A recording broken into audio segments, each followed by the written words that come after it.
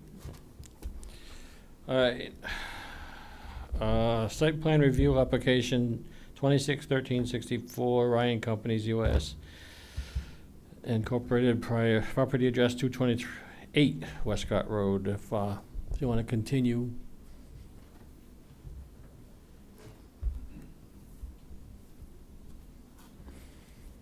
You have to note that there's still a wetlands approval pending, correct? Yes. So we really can't do anything tonight until that's done.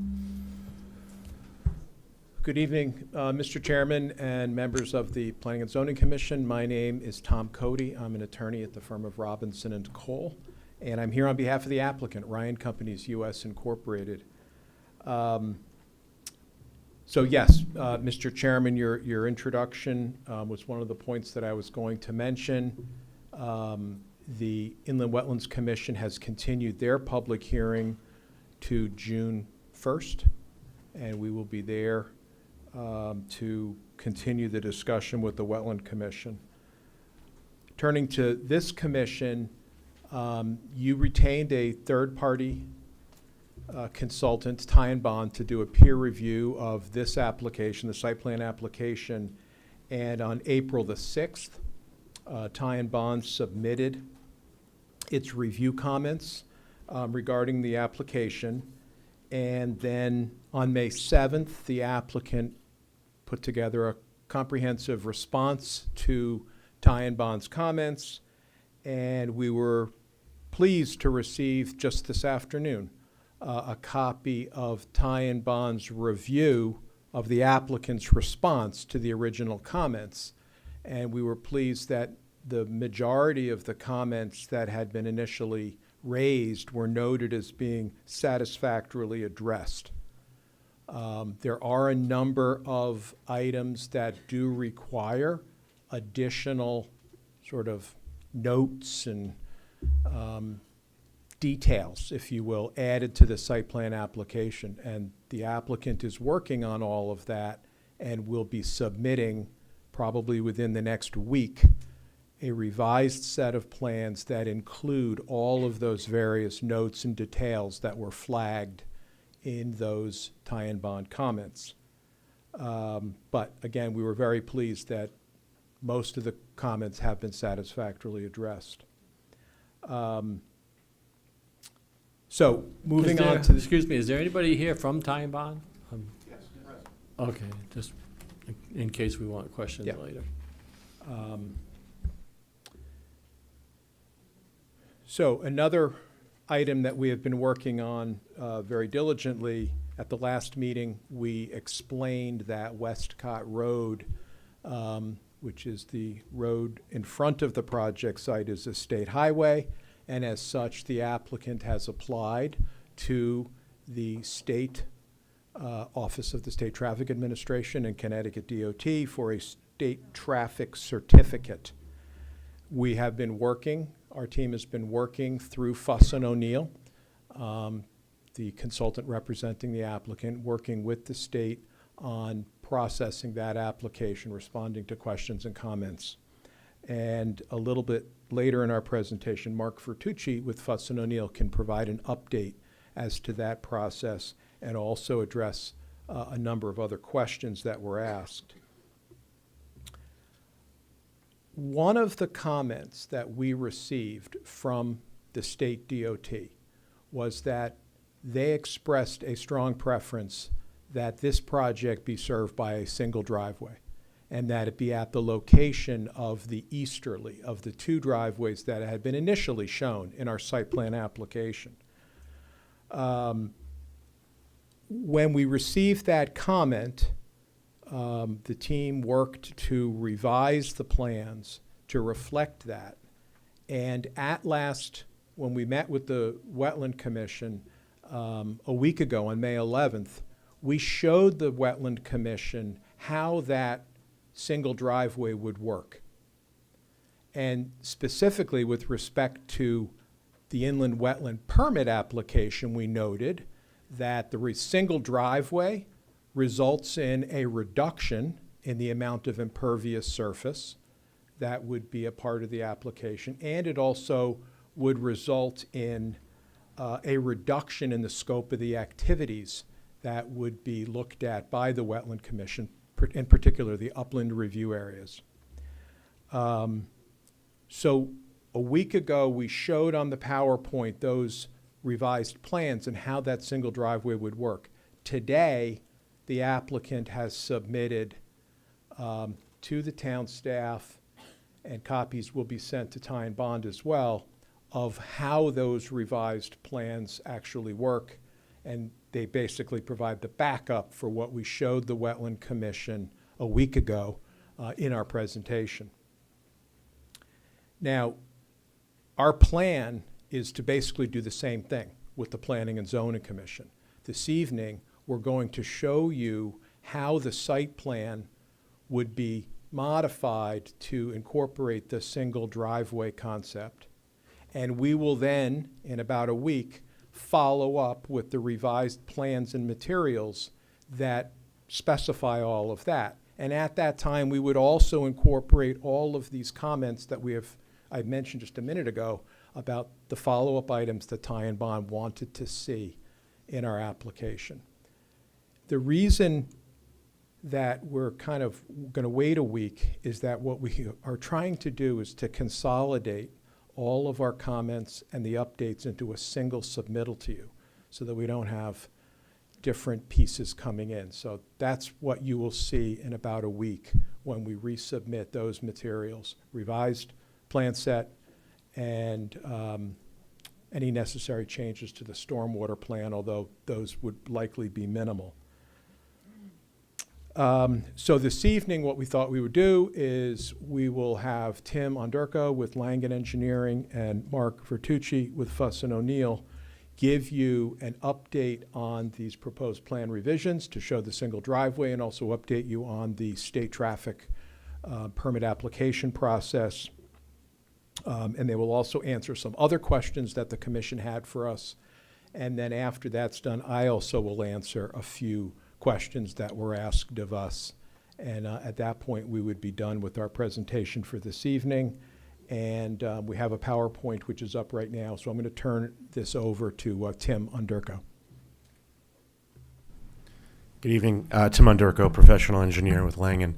I have a few slides, as Attorney Cody mentioned, to flip through to highlight the site plan changes to the single driveway, and also have some additional graphic material that came out of our discussion with you guys last month. So next slide, Jonathan.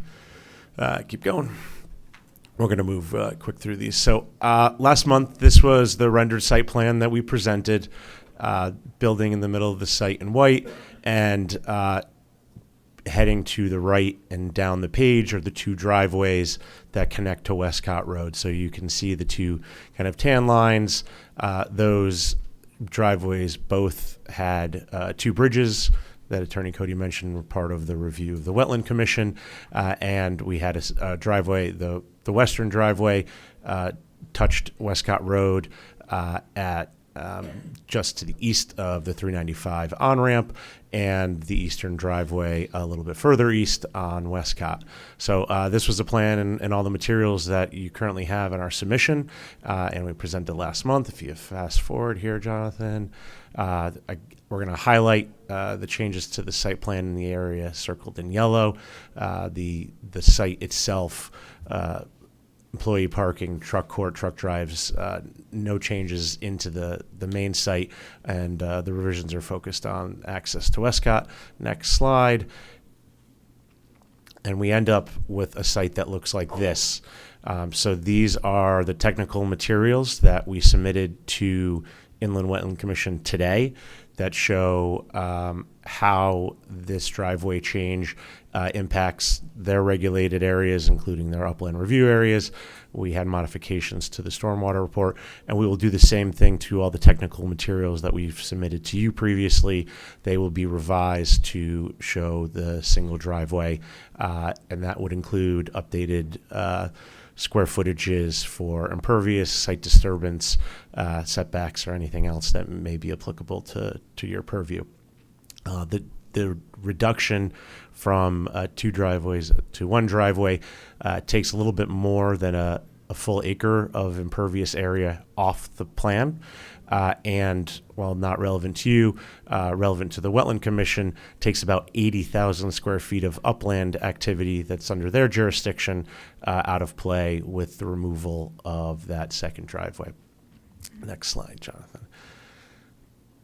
So this is a zoom in of that yellow area. The eastern driveway, as it was referred to before, now becomes the main access into the site. Mark, who's sitting to my right, will provide some more color on the traffic operations. The driveway enters the site. We still have 2 bridge crossings, as we had shown previously. The driveway would be 2 lanes in thank you, Jonathan, as you head over those bridge structures. And then once we clear the main wetlands on site, the driveway widens to 4 lanes and then allows truck traffic to split to the truck guard shack and allows the employees to head straight into the employee lot. So again, technical drawings reflecting all of this are being prepared for your submission, but wanted to show you in a rendered view of what that will look like. Next slide, Jonathan. One of the questions, and I believe we had some discussion last month on it, with the change to the single driveway, one of the things we want to pay attention to and we're concerned with is emergency vehicle access. So over the last month, we've spent some time coordinating with the fire marshal. He's provided us a template for emergency vehicles so that we can provide vehicle turning movements, show that the fire truck can move and circulate on site without issue. And one of the areas that he was specifically interested in talking about was the bridge crossing. So previously, the 2 eastern bridges had 16-foot wide lanes, which is plenty of width for tractor-trailer movements and emergency vehicle movements. The western driveway, which was used for employees, was a little bit narrower.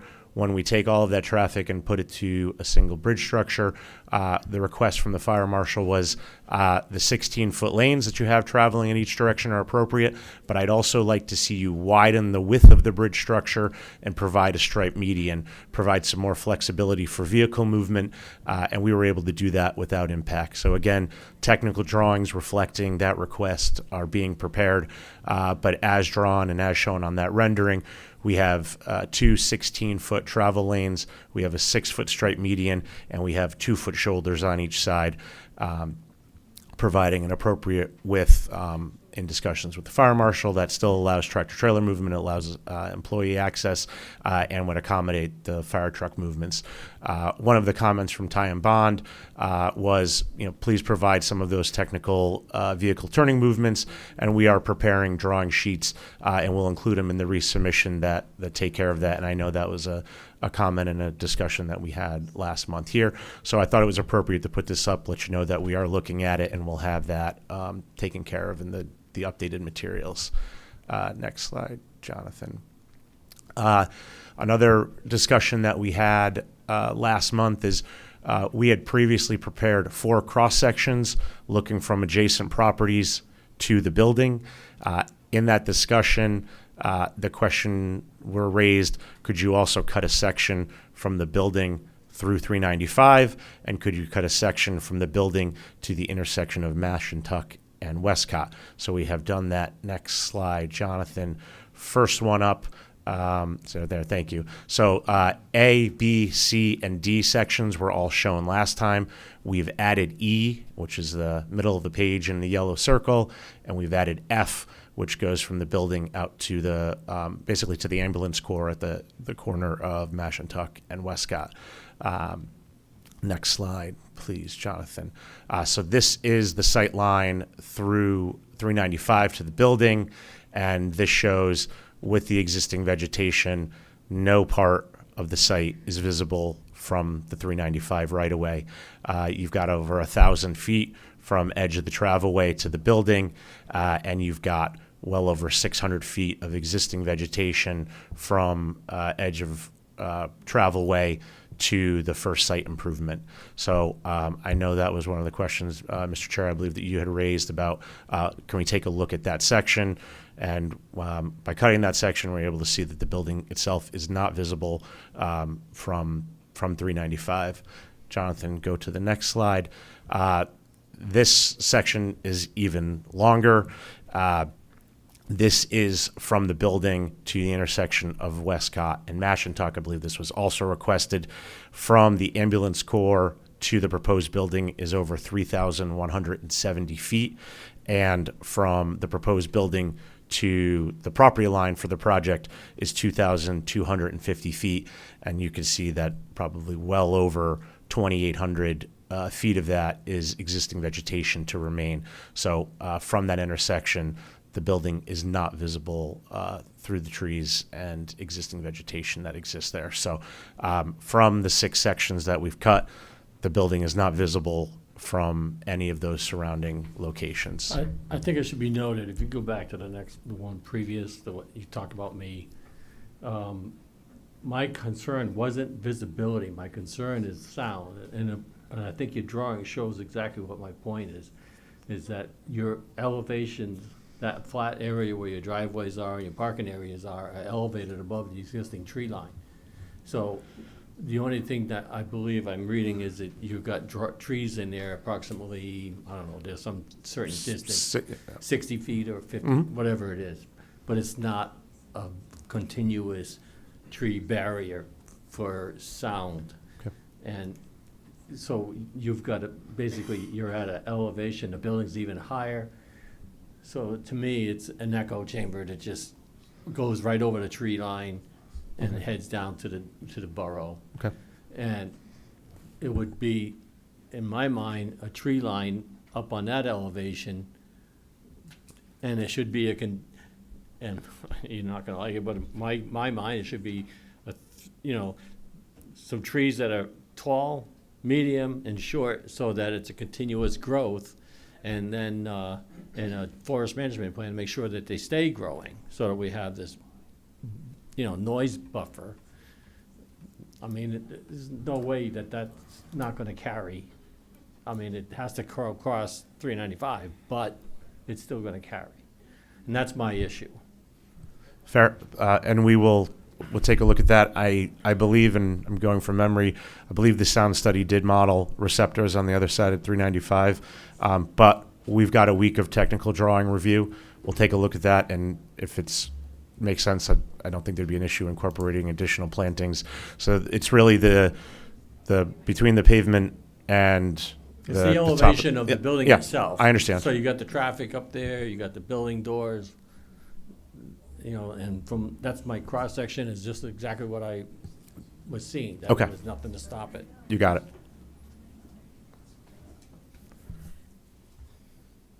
Next slide, Jonathan. Yep, so this was the Mashantuck.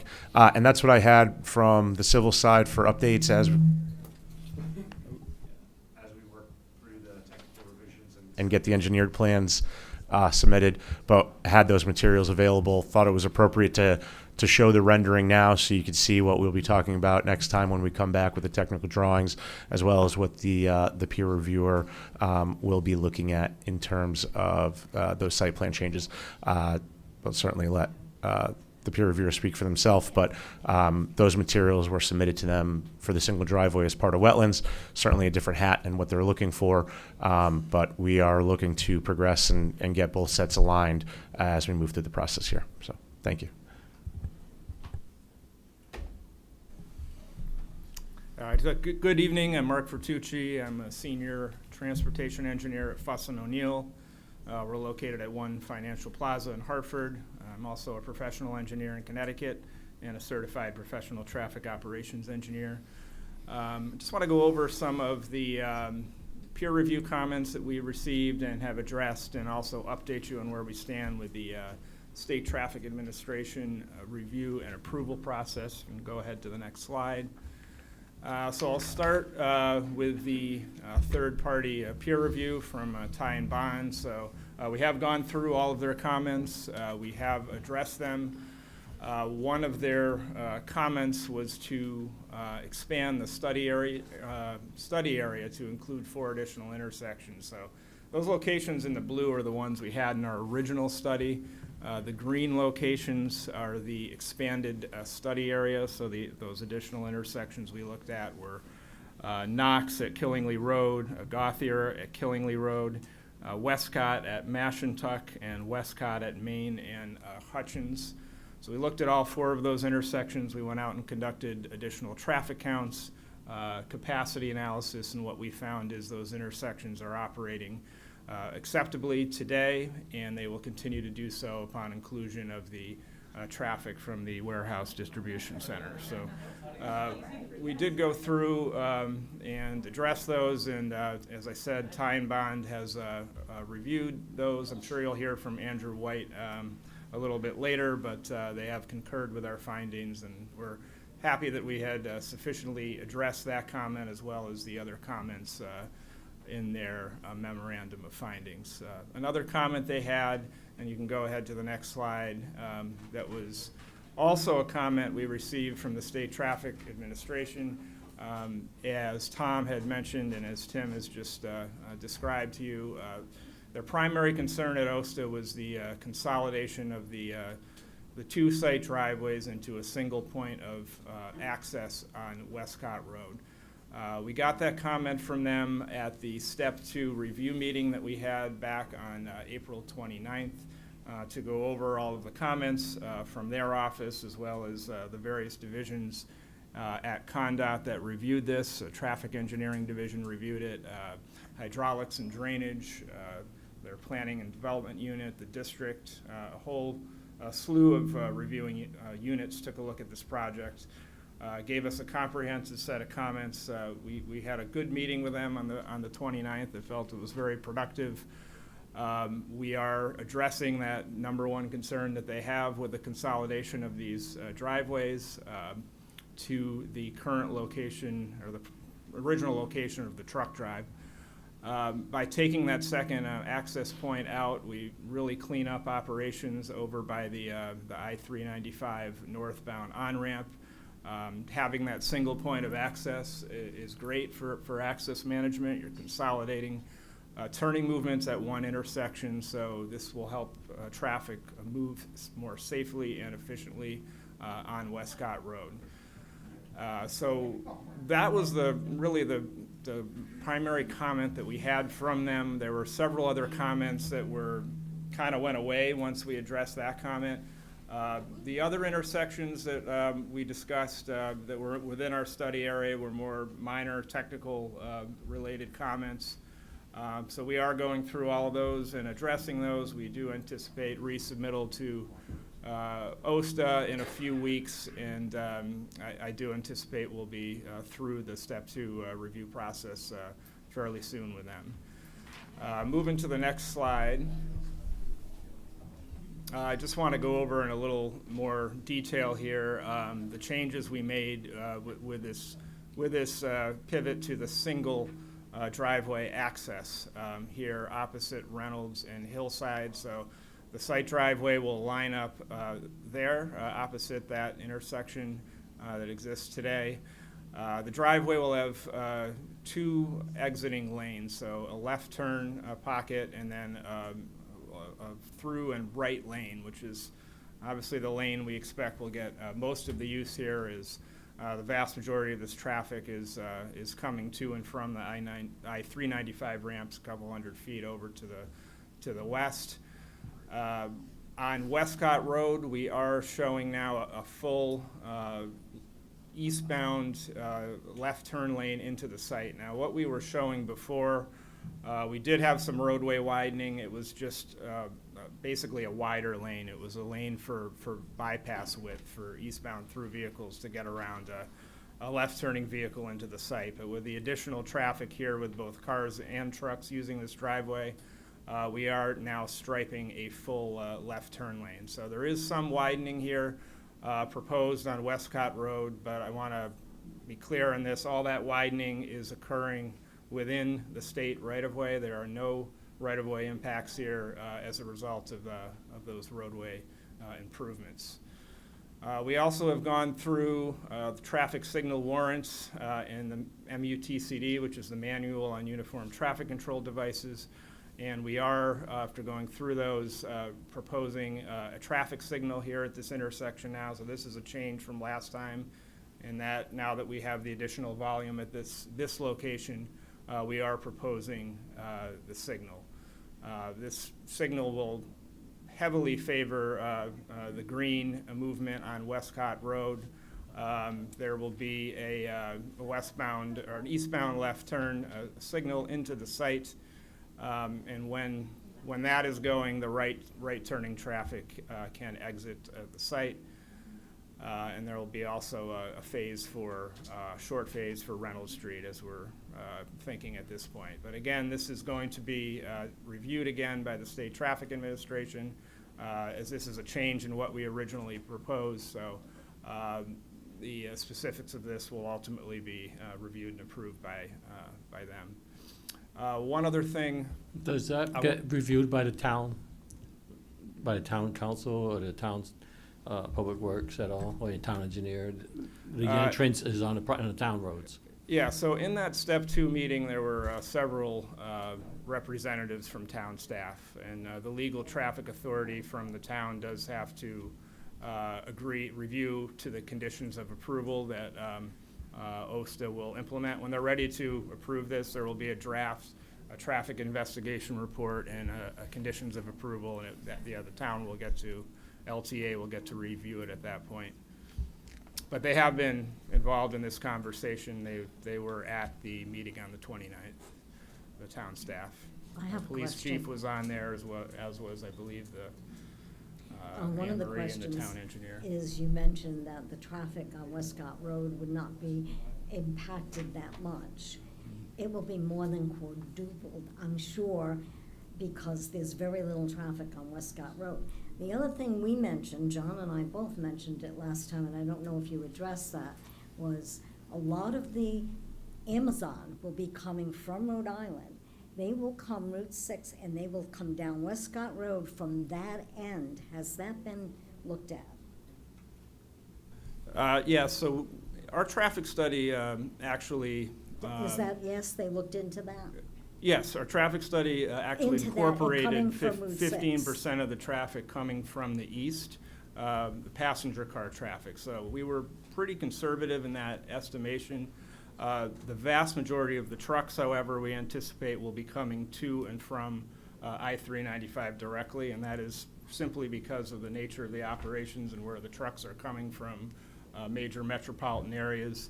There's also a duplicate facility, a very similar facility in Johnston, Rhode Island that covers that area. So we're not anticipating a lot of traffic traveling between Connecticut and Rhode Island because of the service areas of the two sites. Mr. Chairman, if I might.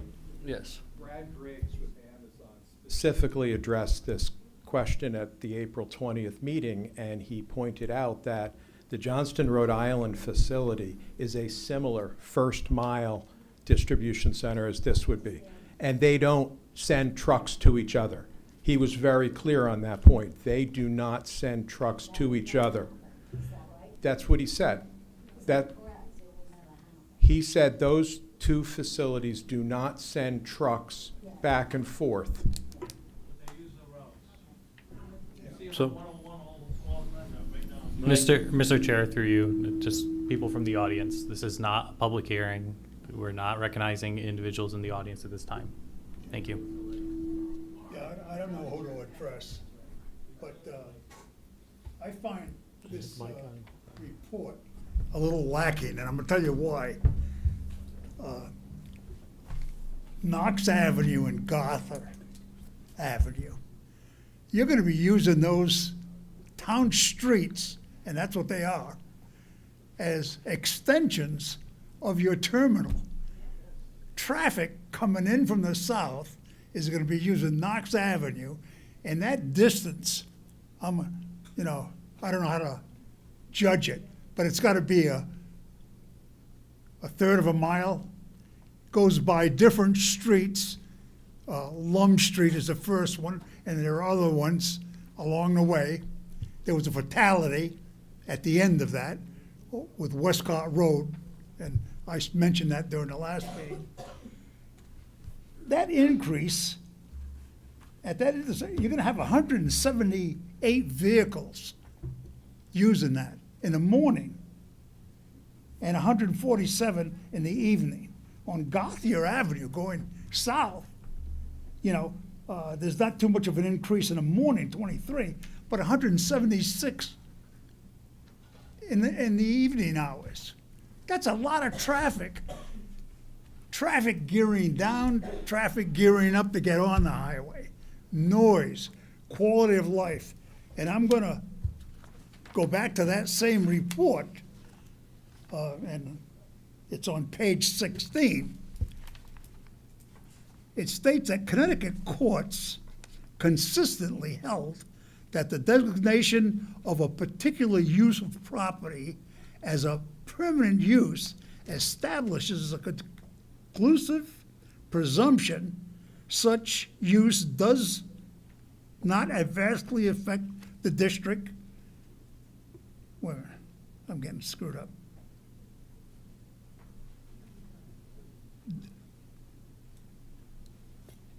What page are you on, John? Pardon? What page are you on? On page 16. The effects of traffic, municipal service, property values, and the general harmony of the district. You're actually going the whole distance of the borough of Daniels, if you stop and look at it, where trucks are either going to be exiting that highway, coming down, or going south. Now, it's great. One half of that intersection is there, where they jump off the highway directly onto Westcott Road. I was on the Transportation Strategy Board in Connecticut back in the early 2000s.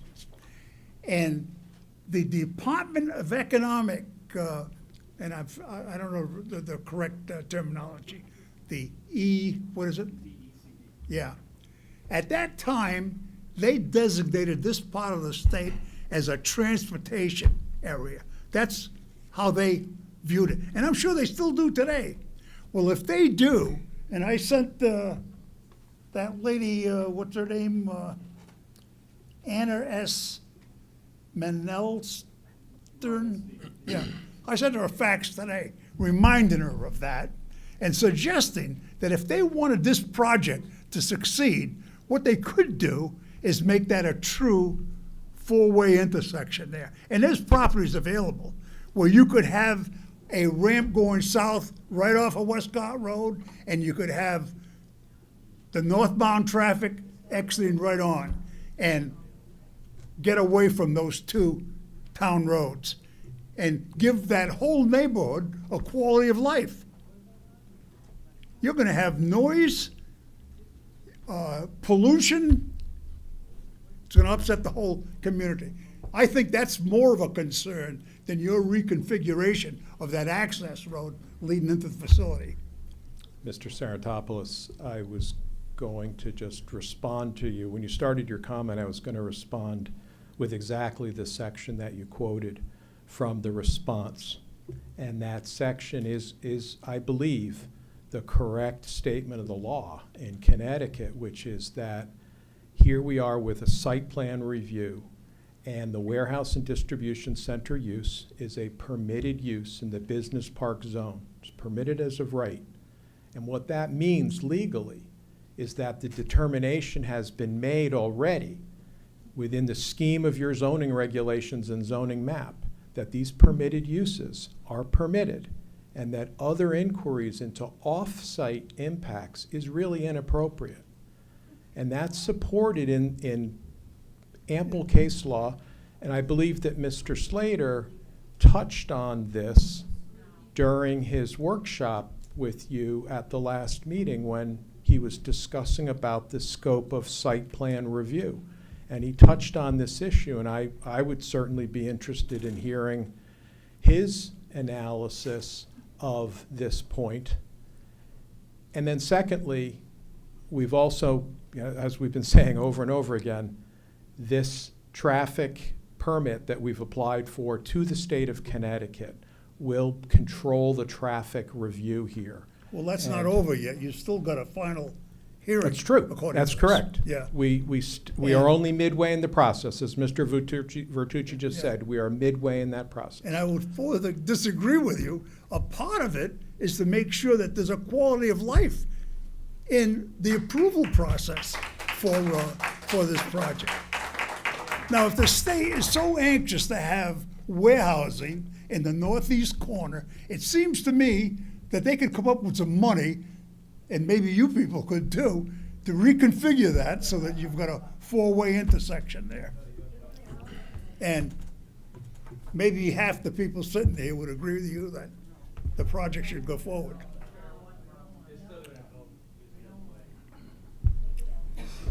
That's my view. I got one question for you, and I'm not sure if you can answer it, but is it just Amazon trucks bringing products and exiting the facilities? Or are private trucking companies also coming into the facilities? I can get you an answer to that. I don't want to give you a definitive answer tonight, but I'll get you an answer to that. Obviously, the majority of these trucks, if not all of them, would be Amazon trucks. There If- may be others, but I can answer that. Well, that would pertain that if it's private, it could come in from Rhode Island. So yes, it could come down 6 and pick up 395 down through South Killenly, or they use Westcott. I don't think the or- ownership of the truck affected the Fuss and O'Neill analysis. When they concluded that the vast majority of the truck traffic would be coming from the highway, that was not a who owns the truck question. That was a question of the type of trip that this is. This is a trip bringing goods from major metropolitan areas. And one of them's Hartford. One could be Hartford. We're talking more like ports and major centers. So. Okay, I'm just going to continue here. I just want to correct one thing. Gothier is actually a state-owned and maintained road. Say that again? Gothier is a state-owned and maintained road between. It was stated here that both Gothier and Knox were town roads. Gothier State, Knox is a town. And I do want to clarify, too, between the OSTA comments and the peer review comments, we ended up counting all the intersections along both Gothier and Knox and analyzing them. And they both, all of those intersections, upon inclusion of the development traffic, do operate with an acceptable level of service. Those numbers. Yes, because, and I'll tell you why, the background volumes are extremely low out there, so. Say that again? The background existing traffic volumes on those roadways are very, very low in the existing condition. So the roadways do have substantial reserve capacity to handle the additional traffic, so. And that is, again, something we've been discussing with OSTA as well during this process. But I just want to finish this last slide here. I had one more thing to mention on this drawing here. I wanted to mention Stern Street, which is the town road here on the north side of the plan. So with the construction of the site driveway, we will be, the existing Stearns kind of comes in there at an angle. It's an awkward layout with a wide curb cut and an island there. So we will be maintaining access to Stearns through a reconfigured driveway just to the west of the site driveway. Actually, that will clean that up a little bit compared to how it is today. Wanted to note, though, that Stearns, those parcels on the north side of Stearns, they are going to be merged into the future development parcel. So there will not be any traffic on Stearns in the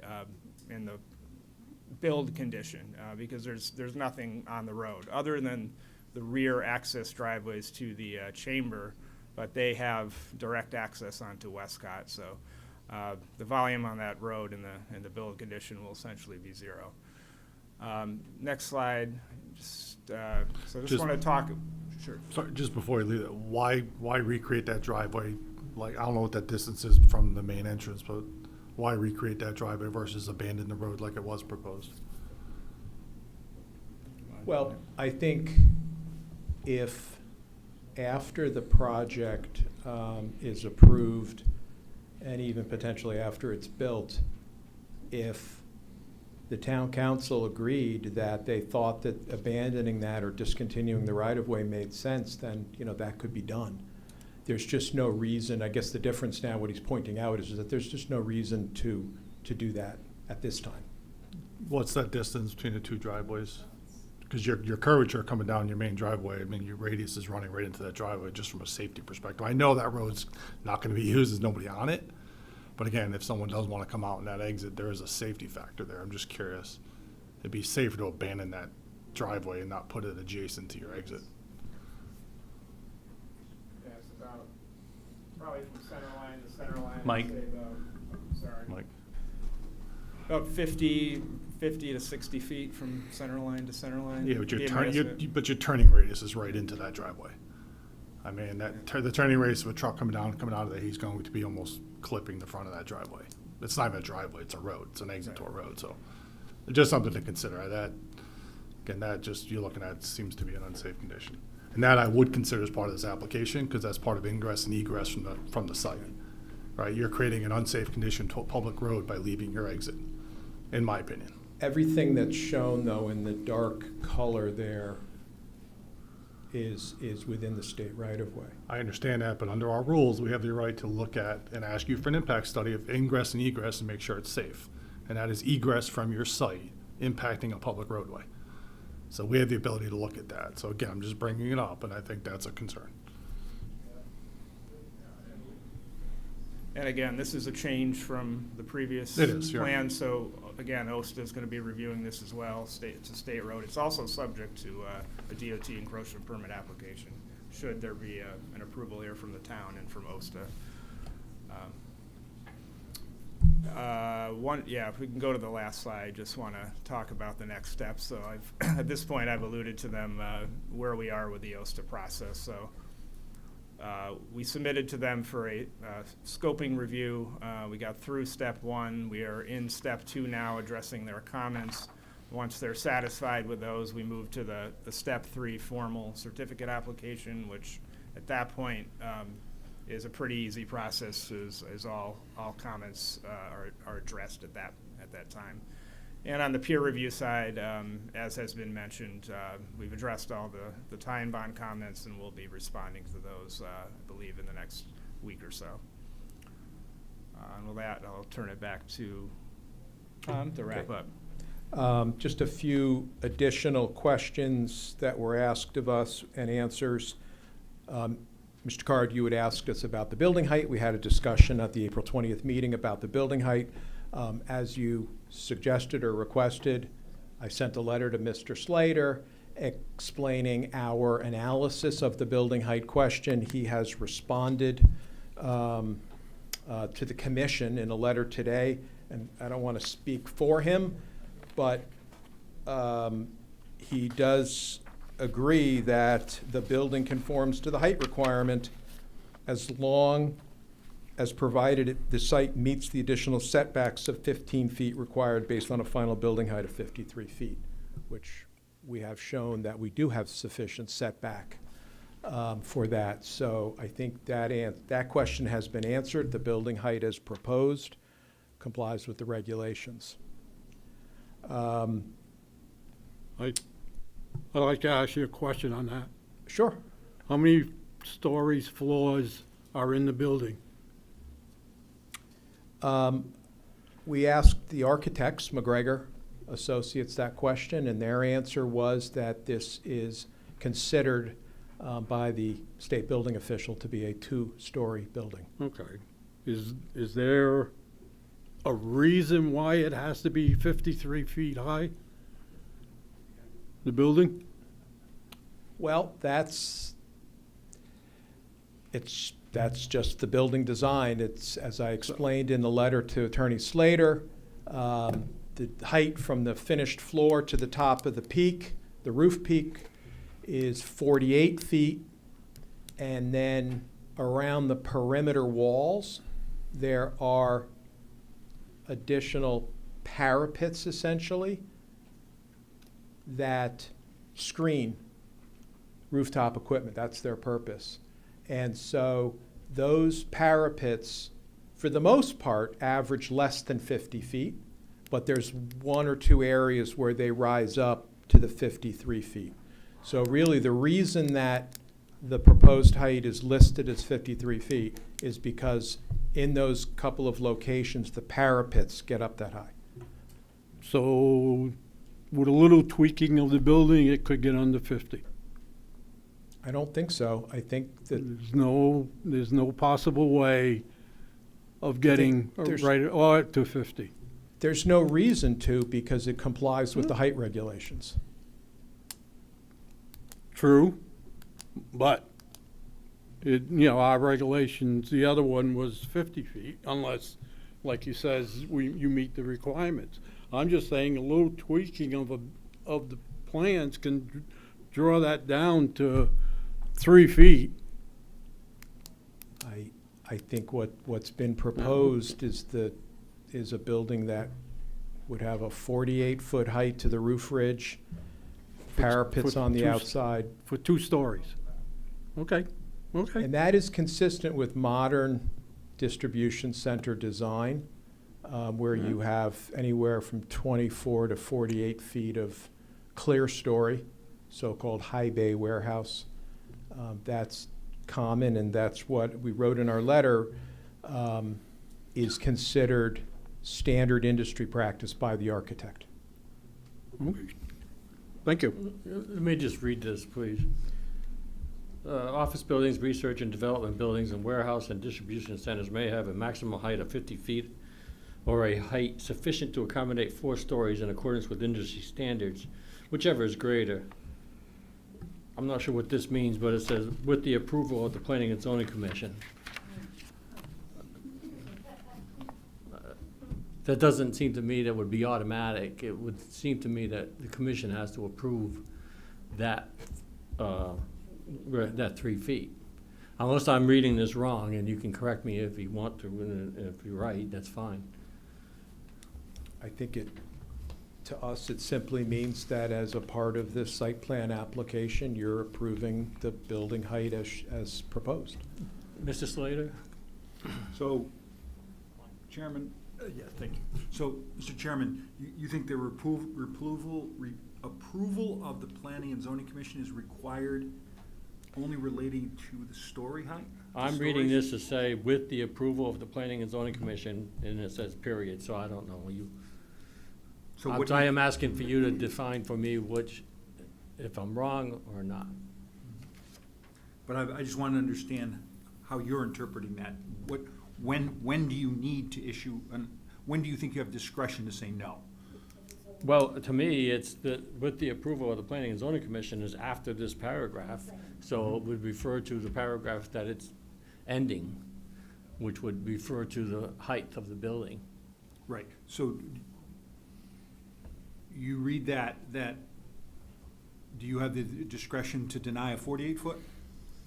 I'm reading trying to it understand where you, as it says here, 50 feet or a height sufficient to accommodate 4 stories in accordance with industry standards, whatever is greater. So I'm just saying the bottom line, as I read it, is that it's ultimately up to the commission to approve this, and not just be told that we're being, you have to approve it, because we're approving the project that we have to approve that height. And I mean, that's why I'm asking you. You want to correct me, then well, fine. I still don't know what I'm correcting, because I don't know what you're, do you think the commission I think has that the we authority need, to I say think no that they for need the 40 foot? approval of the commission. If it's 40 feet tall? Not 40, it says 50 feet. A maximum, have a maximum height of 50 feet or a height sufficient to accommodate 4 stories. Whichever Well, is we don't- greater. Whichever is greater, And then correct. it goes on to say with approval of the Planning and Zoning Commission. So you think that last clause only applies to for stories that are. 50 feet well, as I would read it, it's 50 feet or greater. You Well, tell you me get to what read, it. I don't read it that way, but it's terrible language. And so Okay, it's okay. awful, it doesn't, so normally it would be, you're allowed to 50 foot, but you can also be allowed greater than 50 foot with the approval of the commission. That's not, I mean, that's not how it reads, so it reads badly. So okay. I'll focus in some more based on the way that I read it, trying to give meaning to all of the clauses in there. But you do raise a good point. It does say with approval of the Planning and Zoning Commission. I mean, one way to say, this entire project requires commission's approval. But what triggers, is there a particular trigger in this that you have the discretion to say yay or nay at? It really doesn't read that way. It doesn't make it say this is automatically allowed unless we approve something different. It just throws the words with approval of the Planning and Zoning Commission in the middle of the paragraph.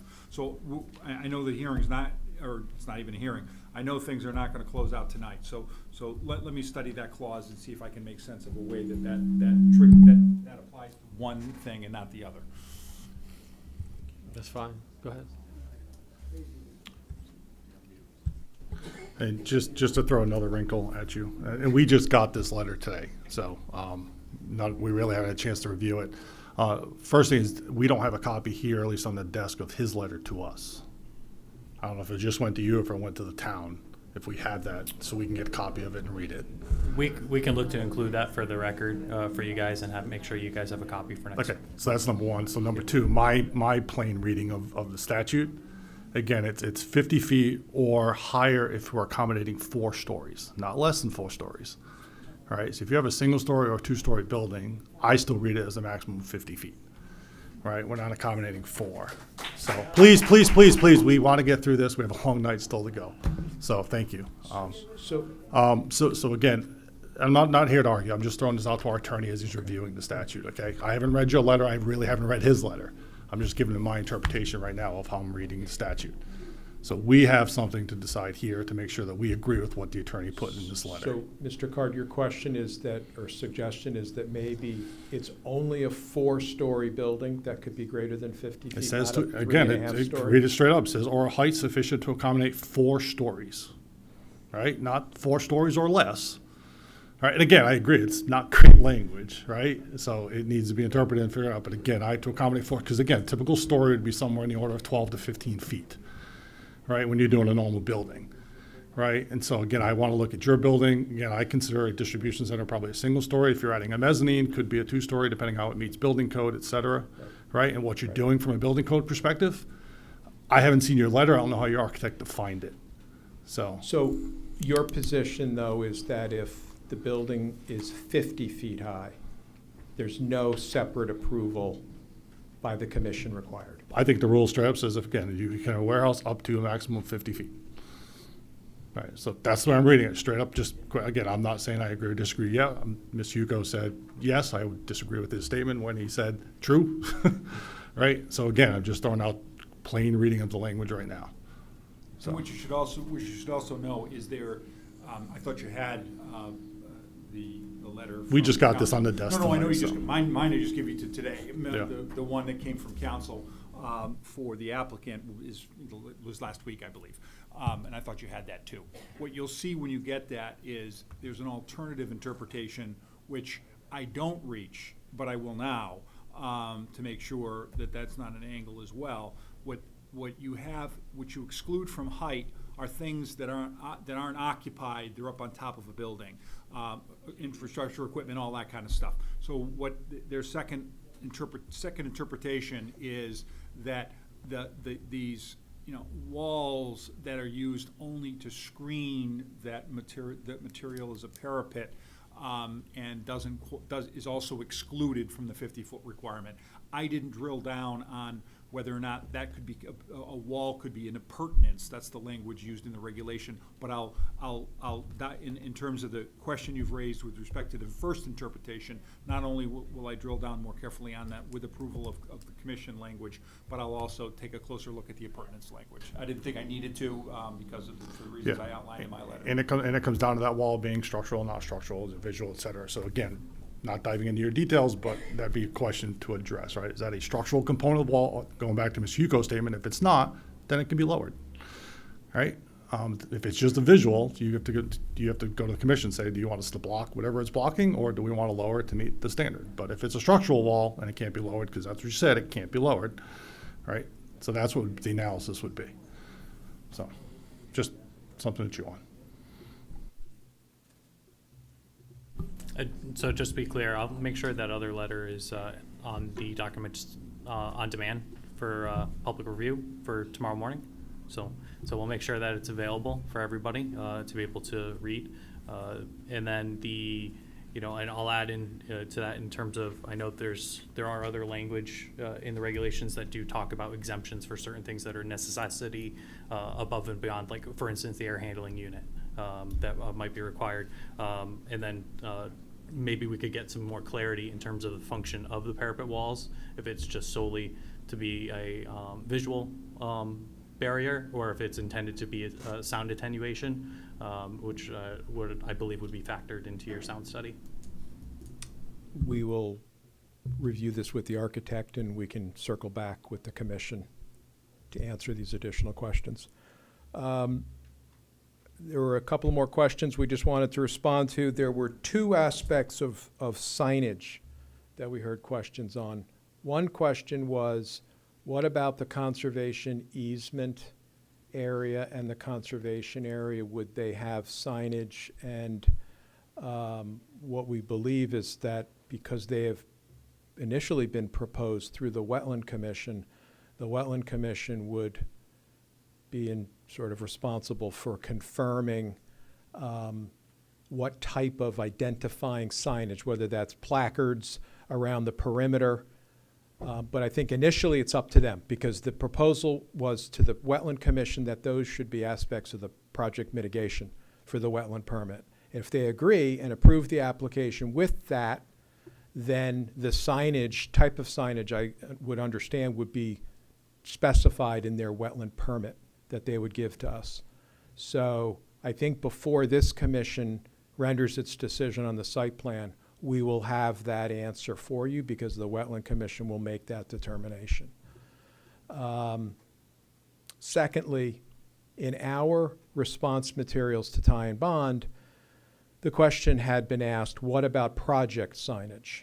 And what we are going to do when we resubmit the revised plans, as we've been talking about, we are going to include the project signage piece of that. So what that signage includes is a monument sign at the driveway entrance, and it includes one or more wall signs.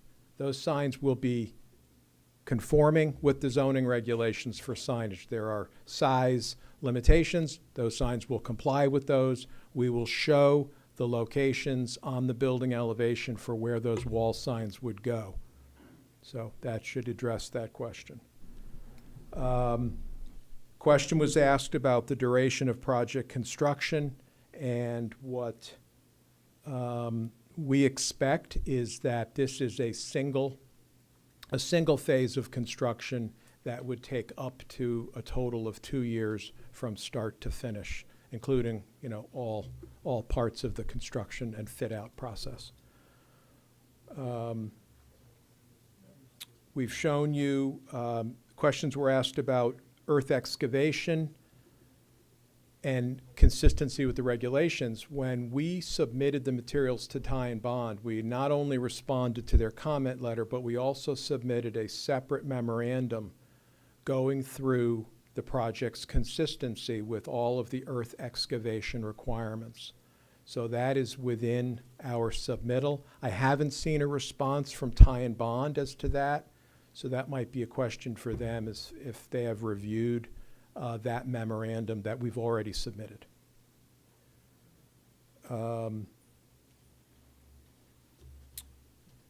Question was raised about the so-called flex driver issue. And I think there's two parts to the answer to that question. And let's just dial back. Mr. Griggs at the last meeting stated that although this is primarily a first mile distribution center, it is possible in the future that Amazon would want to have a small number of flex drivers picking up packages for delivery. Importantly, I'm going to ask Mr. Vertucci right now to confirm this, but importantly, the traffic numbers that were provided for the trip generation component of this included a factor for those trips. Yes, that is correct. So our trip generation was based on empirical data provided by Amazon, so they include all types of drivers, vehicles, trucks, flex drivers that could potentially access the site. So based on what's proposed today, those numbers are very conservative. So the analysis is more conservative than what we actually anticipate will be out there on opening day. But let me just finish the thought, and this is perhaps more important than what he just said. This application, we want to be very clear that we are not including a specific request with this to do such flex driver trips. At any point in the future, if Amazon decides that it would want to provide that service from this facility, they would have to amend the site plan to show how that site circulation would work. And so what we're saying to you is we wanted you to know that the traffic counts had accounted for the potential for that, but that we are not proposing that specifically with this site plan because it would require some details to be added to the site plan about how the circulation would work for that use. So that's the answer on the same-day flex driver question that was asked. So, Excuse me, and when that happens, would that come back to planning and zoning to be approved? It would have to be a site plan amendment. So I need to go back to the meeting minutes because I don't recall him saying that it was an option. I heard him say it was going to happen. And we've clarified, we have, I'm sorry if there was a misimpression created, but we have clarified with Amazon that that is their position.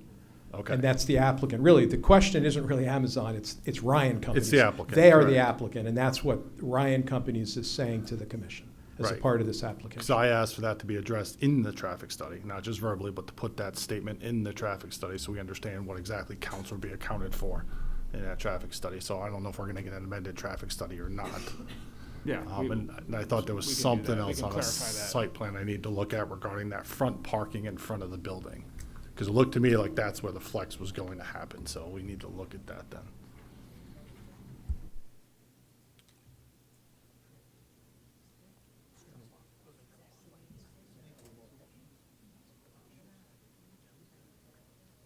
All right, I think we've covered all the questions that we had on our list, but we're certainly happy to answer anything else that you might have for us.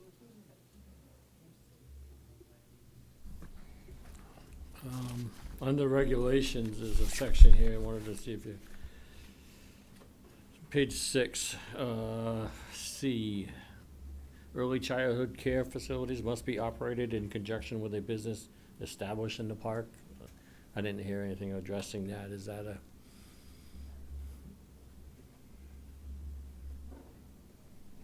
Childcare? I'm reading the regs. Early childhood care facilities must be operated in conjunction with a business, or maybe that's what they're talking about as a child care facility. I'm reading this wrong, so you got it. My mistake. I'm thinking that United Child Care Facilities in the business, but obviously I'm misreading it. My mistake. If I had kids, that would be great if I had a child there. Mr. Chair? Yes. I got many questions. Okay. If you don't mind. You're gonna come back to the next meeting anyway, right? I'm just wondering because we still got another application we gotta see. So you can, I can wait, you know, it's just, I didn't know if they had. any comments, John?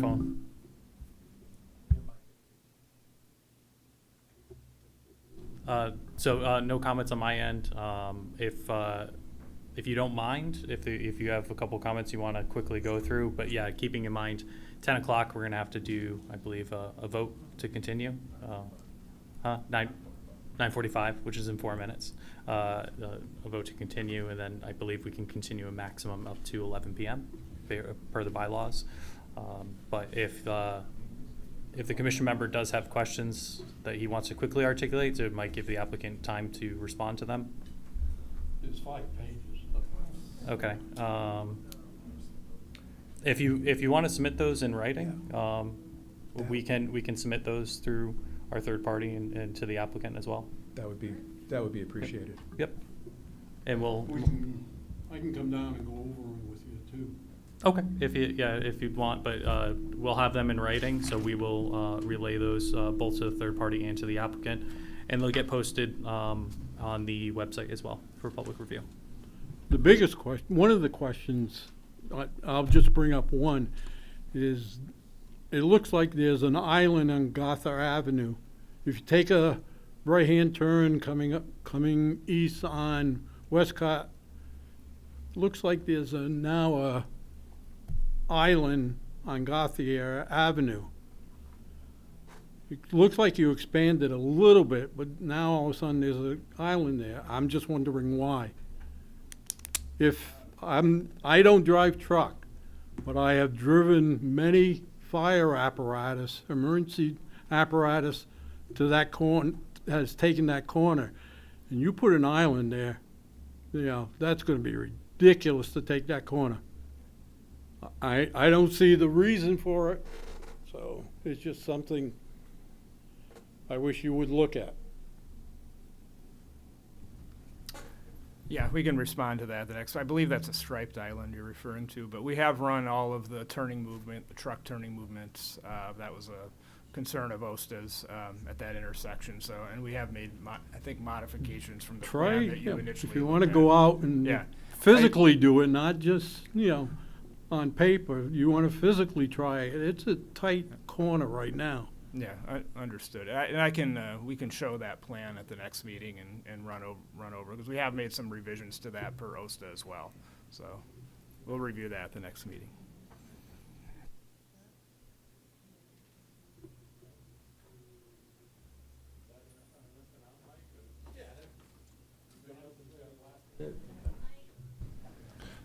Just one quick thing, for Ty and Bond, I guess, really. So we just got, obviously, their responses to your responses, then we got your responses to their responses tonight. So we got some stuff to review, right? Are you guys going to be reviewing their response to the earth filling regulations as well as the erosion sedimentation control plan? If you would, please. For the record, Andrew White, professional engineer with Ty and Bond. Yes, we will be reviewing the earthwork memorandum that came in. Okay. So you have not received that yet. All right, so just a couple focus areas for you, if you can look at. Obviously, if you can look at on his earth filling and excavation, item number 9, item number 16, item number 14, 15, 9. As well as, yeah, those three. Those three are the big ones that we just want to make sure that you look at a little closer in compliance with the rules, please. Understood. Thank you. Well blasted? Huh? Wells, pre-blast surveys and all that? No, that's all by code. That's, okay. But, was there anything specific in your report that we need to focus on as far as your response to their comments? No, the only thing I would bring up is that of the 59 comments that we brought up, 18 of which will have follow-up materials. So we have not acknowledged the comments, but that is pending review of the materials that's forthcoming this week. Okay. So just to understand that this memo is not complete at this time. All right, thank you. Mr. Chair, if I may, just some housekeeping. We would be asking the applicant for an extension of time to continue to next month's meeting. Mr. Chairman, the applicant agrees and consents to an extension of time to your next meeting on June 15th, and I have a letter to that effect.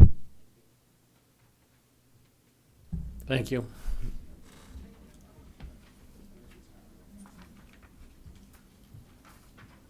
Okay, so we need a motion to continue. I'll make a motion to continue, I can't see, application 26-1364 to June 15th, 2026. Second? Second.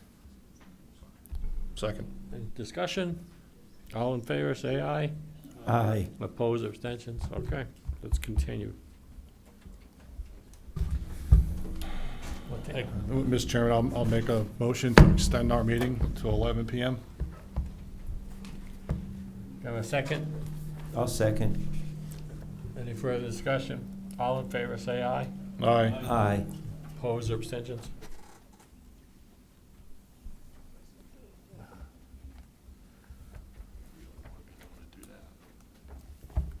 Did you really fax somebody? Hmm? Did you fax him today? Yeah, Did you send me? I did. You faxed him? No, I sent them an email. Okay, just check. What is You it? said you faxed. I did? Yeah. You're showing, Well, it's you're old showing school. you're 89 years old. It's as old well. school. I know. Like, did you fax somebody? I'm not saying there isn't, I'm just asking John if he faxed Yeah, somebody. I wanna talk to her. So I understand that. You said you faxed somebody. Want to take a break? Everybody take a. So just a motion for 5-minute recess? Is Yeah, that- motion of 5-minute recess, Mike. Make a motion for a 5-minute recess. I'll second. All in favor? Aye.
what you should. Go ahead, Mr. Chair.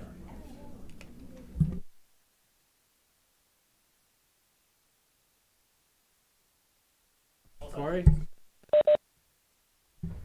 All right, calling the meeting back to order. This is a public hearing. So, I gotta get my mind back in order here. Make your presentation and we'll start with that. Good evening, Mr. Chairman. My name is John Nuff. I'm an attorney with an office at 42 Cherry Street in Milford, Connecticut, and here on behalf of Killingly One LLC, which is both the applicant and the owner of the property located at 90 Putnam Pike. The property consists of 58 acres. We're located in a general commercial zone. This is a special permit application for 2 distribution center buildings. As you know, distribution centers are permitted subject to special permit approval in the zone. One building is 170,000 square feet. The other is 297,500 square feet for a total of 467,500. And your Inland Wetland Commission approved our application at its meeting on April 6th. You'll recall that our first application was withdrawn because we ran into a timing issue, particularly with regard to a third-party review. This application is largely similar, but there are some important changes that reflect some changes that we made as a result of that initial application, as well as some other things. And Kevin Soley, who's with me, professional engineer and professional traffic engineer, will detail some of those, but most importantly, we've modified the location of the driveway so that it offers better sight lines. We have moved building 1. Building 1 is the one that is closest to the road. We have moved that further to the east, and that means the parking lot has also moved further to the east, away from the one single-family home that's located in the commercial zone, and also modify some drainage to avoid any impacts to that single-family residential home as well. We've also revised the traffic report in the manner that we had discussed during that first application. I know that you had, obviously, we just talked about, wanting a peer review for the first application, and worked with Anne Marie, who's been wonderful in terms of facilitating the RFP for peer review. I know you've gotten 2 responses back, one from Landtech, one from Ty and Bond. So I know that if you want to keep this process moving, it probably makes sense to choose somebody this evening. And I want to be really clear. I embrace third-party reviews, no matter what the application is. Inland wetlands, zoning, I have never, ever had a third-party reviewer offer a basis for denial in the, frankly, dozens, I don't know how many of applications that I've done. Because what they'll do is they'll offer a very clear-eyed analysis of whether we comply with your regulations or not. So Kevin welcomes, we welcome and embrace third-party review. One of them is, frankly, Ty and Bond, who is candidly very expensive. They have a not-to-exceed number of 65,000. Landtech, who I also know very well. I know both firms very well. Great qualified people. Ty and Bond is twice as expensive in their not-to-exceed number as Landtech. I think it's appropriate that when you choose your third-party reviewer, that you choose the one who's going to be doing, they're both qualified, who would do it at a, frankly, less than half of the amount. So we can talk about that a little bit more. I just want to get that one bit of housekeeping out of the way, because Kevin's going to delve into the specifics of our application. I didn't want to get that issue to get lost. It's in my agenda to address that right away, and I wanted Jonathan to give us some feedback. Should we take the time now to do that? Yep. So in looking at the regulations, and Mr. Slater is welcome to correct me if I'm wrong, I believe it's just a simple majority vote in terms of selection of a third-party reviewer. We've had 2 responses from Ty and Bond, one from Landtech. The Ty and Bond one, just again going to the not to exceed number of 65,000. They seem to address all general elements of what we were looking for in terms of response. Landtech, similarly suited, are offering a third-party review for $32,000. They note additional services if requested beyond the initial scope. Both scopes are almost identical in volume. If anything, the 32,000 number, I believe they mentioned review regarding of wetlands on Land Tech, and as the applicant stated, the wetlands crossing in particular was already permitted, but there is elements here for aquifer protection review. That was not in the time bond scope, but could be relevant for this property, as there is an area for aquifer that will be subject to a future application in front of the Wetlands Commission just for the aquifer review, which was a condition of approval from them. So both submissions appear to be qualified in standing. And again, just to summarize, tie and bond. Land Tech or tie and bond? Yeah, Land Tech or tie and bond. Tie and bond, 65,000. Land Tech being 32,000. Commissioners, do you have a choice? Tie and bond is the one that's working with the previous applicant. So we've seen their work.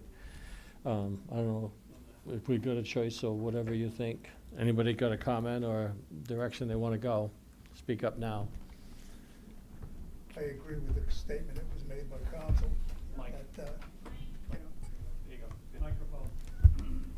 That all they're doing is just reviewing to see whether or not they're in compliance with the regulations. So I don't see much value in and that was my impression in looking over the previous one too. I don't see much value in Well, we're going to in having use it them. done. So it's a matter of which ones you want to go with, I Well, think. The lowest cost, I guess, would Mike? be just as good as the highest. Land Tech does the aquifer, and you said Land Tech did identify in their proposal aquifer protection area review, whereas tie and bond, at least going through, I believe, is focusing more on the planning and zoning regulations.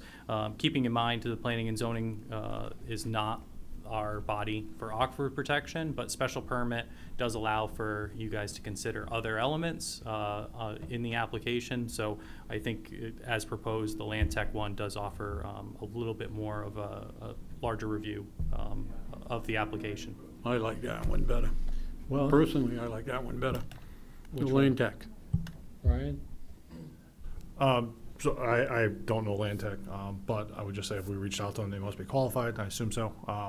Just be cognizant, they don't have quick read, they don't have any follow-up responses, right? We've already seen with tie and bond, there's some back and forth, so it's not gonna be 32, it's gonna be 32 plus, right? So we're all just aware of that, probably will not be 65.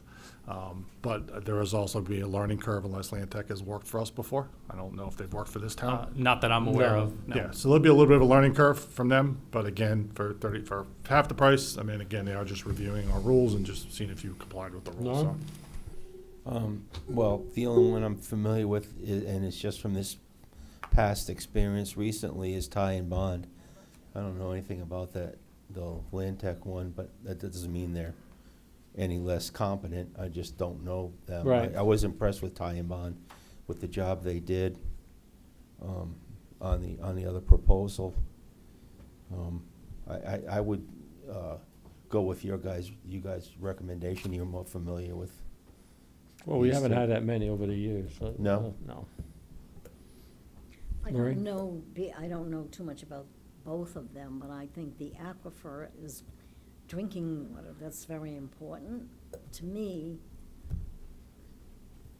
I'll go with either, but I think I would rather go with the one that would do the aquifer. But couldn't they go for the aquifer if you asked them? So a condition of from the Wetlands Commission was aquifer review in general, which really comes when we know a tenant. It's regulated activities. The construction as it sits right now doesn't tip that the scale, but regulated activities do have a notification process and will require a further submission. But I'm sure we could ask of Ty and Bond for that as well, that element of review. And to Mr. Carr's point, yes, there is, hours in here for additional services. I believe Ty and Bond also identifies that as well. Their number reads as a not to exceed, though. Yeah, and they also listed one follow-up comment letter. Responding. So, again, I would just recommend we just go with the lowest bidder and let them know that it's going to come in higher than 32. So, Land-Tech. Related to the aquifer, one thing I would recommend Land-Tech looks at is, again, there is somewhat of a groundwater component when you look at our earth filling regulations that does need to be somehow addressed, especially when you're moving significant amounts of dirt. You should be looking at any potential groundwater flow impacts and how it might change. It's too late, relative to infiltration and flow regime. So there is a component to that in our earth filling regulations that should be addressed, and that's what I brought up at the last meeting. So I believe that's in their general scope. is it in general Yep. scope? Okay, so Sorry. I was just gonna say, when I read those proposals, it seems like there was a lot of wiggle room for extra charges in both. So I don't know what, what's that?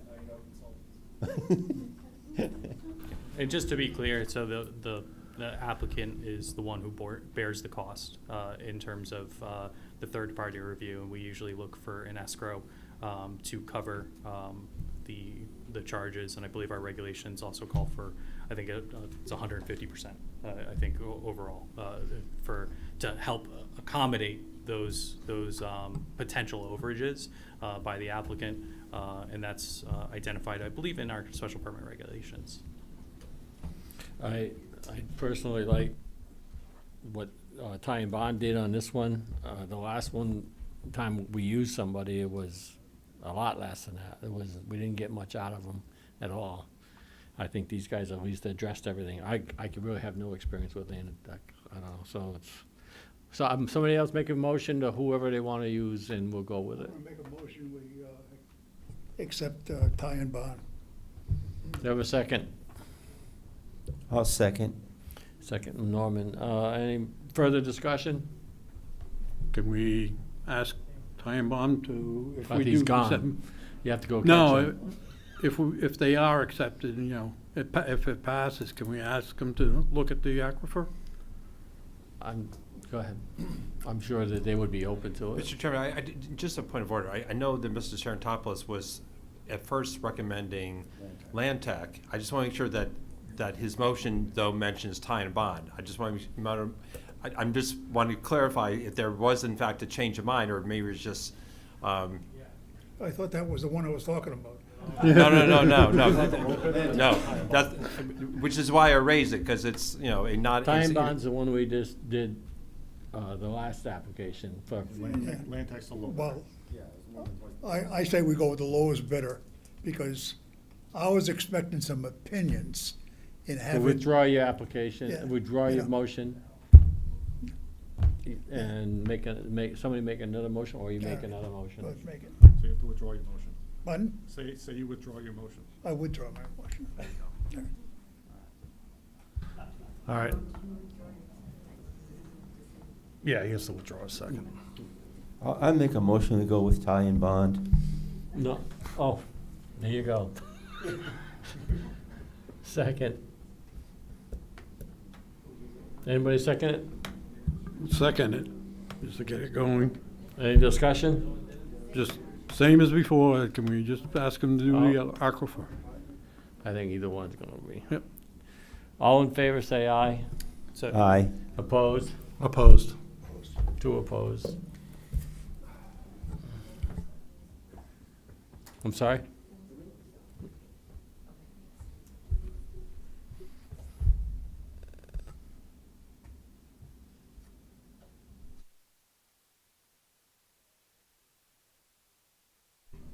Yeah, the motion passed for Ty and Bond as third-party reviewer, and if you guys would like to present.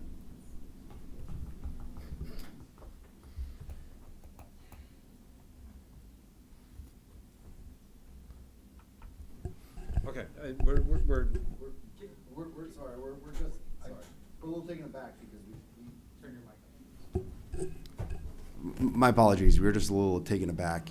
you know, one of the main reasons why we resubmitted was because the peer review cost was so absorbent and beyond what we felt was commercially reasonable. Because when you do the math, Ty and Bond's highest paid employee would have to spend 4.5 weeks doing nothing else but reviewing this application. And we felt those fees were completely unreasonable, which is one of the reasons why we withdrew and resubmit, because we wanted to give this commission the opportunity to request peer review consultants who would be more commercially reasonable. And to Jonathan's point, the Land Tech proposal was more inclusive and included additional analysis that Ty and Bond did not include. So we're just a little taken aback that this commission chose the 2x cost peer reviewer when it seemed like there were 3 members of the commission that were supportive of securing Land Tech to do that peer review. Well, it's a good thing. It's a time materials not to exceed, and if your application's really good, it'll go quickly. I would. The vote's done, so you can be taken aback, or we can move on with your application because we're running against the clock. I don't mean to be rude, but I mean the vote's taken, and it is what it is. Excuse me, can we just keep those comments down? Thank you.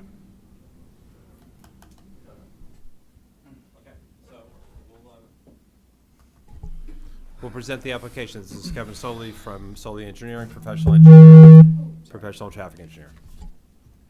Thanks, John. Sorry for the feedback, members of the commission. For the record, my name is Kevin Soley.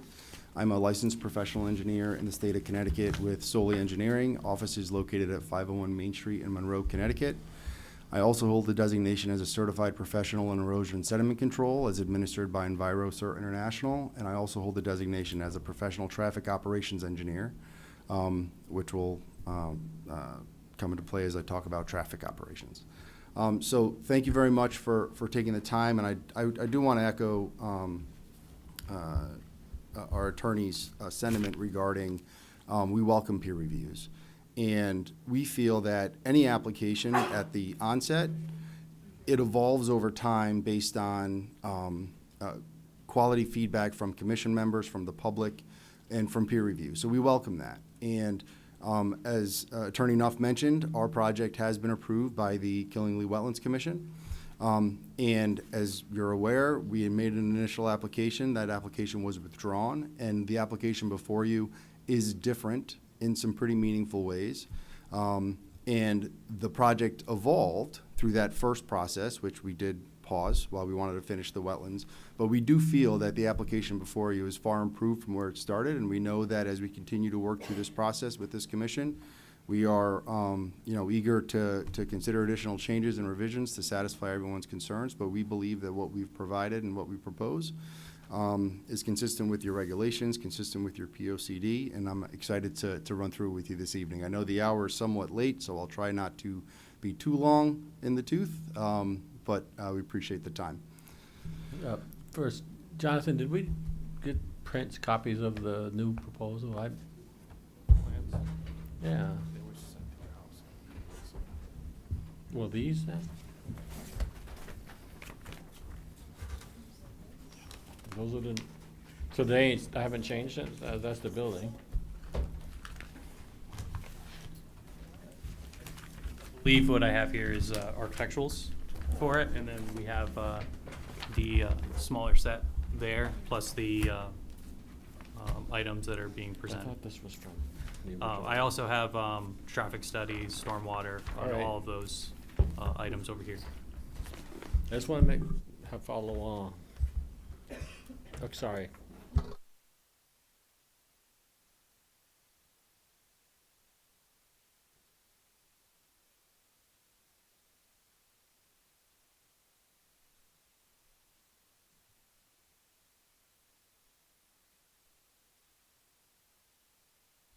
May I proceed? Okay, excellent, thank you. So up on the screen is just an aerial. The site is located at 90 Putnam Pike. It is just east of 395. You can see 395 runs north-south through here. Let me throw a little laser beam on here so you can see this a little bit better. Let's see if I know how to do this. Nope, hang on, that's a pencil. You'll follow my cursor. So 395 runs north-south. Killingly Commons is located here. Our site is accessed by, just to the east of the highway and then up Putnam Pike. The site's located in this location here. It's approximately 58 acres. The site is zoned general commercial, which is an extension of that general commercial zone, which is primarily on that, I guess I'd say northeastern quadrant of that interchange with 395, and it continues a little bit south as well. So our site is located, as I said, 90 Putnam Pike. It is approximately 58 acres. There is a small wetland corridor that runs and kind of bisects the site through here, and our project does propose a crossing over that, which was approved by the local Wetlands Commission. Included in your package, obviously, is a very comprehensive set of detailed site plans. Included in that application is a survey. What we are proposing is the construction of two warehouse industrial buildings as permitted under special permit in your regulations. Access to the site is provided off of Putnam Pike with a little bit of a circuitous driveway. The lower industrial building has been reduced in size from our previous application. Is approximately it's 170,000 square feet. This building provides for 186 parking spaces and 60 spots for tractor trailer parking. The access road has been designed to provide a raised median, divided median, separating that driveway. When we initially met with town staff and the fire department, there was concern about the access. However, we were able to address those concerns by providing that raised median, which really provides protection as almost, it creates a little bit more separation for those access and egress movements. And that's so we were able to satisfy the concerns there. So once you come up the driveway, again, there's an access to a second building, which is towards the rear. This building number 2 is 297,500 square feet with 310 parking spaces and 85 spaces for tractor trailers. Obviously, this is the pretty picture, which I'll come back to many times, but just to run through the site plan package. So we do have an overall site plan, and that's actually broken into 4 sub-plans, but for ease of presentation, we've simplified that a little bit. So this is this was essentially the first building. The shared access drive comes in off Putnam Pike with that raised median. Included in this, which we'll get to in the landscape plan, we have extensive landscaping and overstory trees along this. But one of the things that we'll touch on too is the access management. We understood and heard the concerns as part of our first presentation regarding, encouraging and restricting those tractor trailer movements. We believe, based on all of our experience, the transportation network is really created in here to encourage and direct all larger tractor trailer traffic to the south to access 395 there. And we've actually provided additional signage, restricting that right turn movement for tractor trailers. And we've also adjusted our driveway geometry to discourage that as well. So as you come up the driveway, you can see you'll approach that first industrial building on your left. We have separate access for passenger vehicles, for employees of the facility.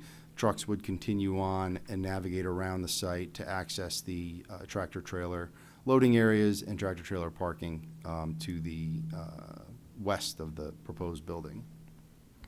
Included in our application materials, we do have truck turning plans for both the Town of Killingly largest fire truck, emergency vehicle, and for WB67 tractor trailers. And we've identified how both of those vehicles can navigate and circulate through the site, through the driveway, without any adverse impact to the roadway or crossing over double yellow lines or the raised median, obviously. As you continue up that site, you can see here, this is kind of the entrance towards the second building. As I stated, this is a 297,500 square foot warehouse building. Again, access comes over that small wetland crossing, which was approved by the Wetlands Commission, and it provides an immediate pull-off for passenger vehicle parking for employees of the facility, which would be to the north and the east of the structure, and then the tractor trailers would continue and utilize the loading docks and tractor trailer parking, again, to the west of the proposed building. And we do have a full loop around the building as well for fire flow and circulation. Additionally, in our application materials, we also have the truck turning plans for the second building as well. We have these both for the fire truck, the largest emergency vehicle, and also for tractor trailers to demonstrate their ability to navigate the site without any impact. We also have our proposed grading and drainage plan. And again, for ease of presentation, we broke this into kind of a front and a back. So from a stormwater management standpoint, we've designed our site to be in full compliance with any and all applicable regulations. We comply with the Killingly zoning and subdivision regulations. We are fully compliant with the 2024 Stormwater Quality Manual, Standard 1 for water quality volume, which is retain 100% of that water quality volume. We also comply with Standard 2, which is peak flow. We have a 50% reduction for stormwater for the 2-year storm event for all areas analyzed. And we have a 39% reduction for the 10-year storm, 33.6% reduction for the 25-year storm, 32.8% reduction for the 50-year storm, and 32.3% reduction for the 100-year storm. So what we've done is we've designed our system and our proposed development to ensure that every drop of rain is collected on the site. That stormwater is collected through a series of catch basins. Each catch basin is equipped with a hooded sump so that it can allow for that immediate collection of the stormwater, allow for some sediment to silt out prior to or before it goes through a series of underground stormwater pipes. And then all that area is treated through a hydrodynamic separator to, again, comply with the stormwater quality requirements prior to being discharged into a series of both above ground and below ground basins. As you can see here, first coming up the driveway, there is a larger stormwater basin just to the north of the proposed driveway. This collects and manages most of the stormwater runoff from the driveway itself. As you continue further up the site, there is a second above ground basin in this location here. And one of the things that we were very cognizant of and focused on with this revised submission is through discussions through the planning, through the Wetlands Commission, there is existing drainage patterns that kind of run off of this hill and run through and impact a neighbor, which is this one residential home, which is essentially in between us and Putnam Pike. What we've actually done with this design is we've actually intercepted that stormwater, which currently runs down uncontrolled, down this hill into their yard, and we've actually been able to intercept that, route that through stormwater detention. So we will improve an existing condition that currently exists for that one abutter along Putnam Pike. So we have a second above ground basin here. As you continue further up the site, all the stormwater associated with the proposed building 1, all of the parking areas is all collected, routed and treated through our stormwater treatment train and into and then there's a third underground detention system for that first building, or third detention system, this one underground for that third building here, which is shown in this location here. And then all of that stormwater is collected, attenuated, held back, and discharged at a reduced rate from how it leaves the site under current conditions to affect and improve any conditions that exist today. As you continue up the site to the second building, again, we have our proposed crossing, which has been approved by the Wetlands Commission, and then all of the stormwater associated with the building and parking lot is all collected. All of the parking lot stormwater is treated, run through our stormwater treatment train, which again includes hooded catch basins with sumps to ensure that we fully comply and exceed the requirements of the 2024 Stormwater Quality Manual by DEEP. There's a below ground detention system in front of this building here, which again provides that attenuation, retains that stormwater prior to being discharged and mimic the existing drainage patterns that exist today.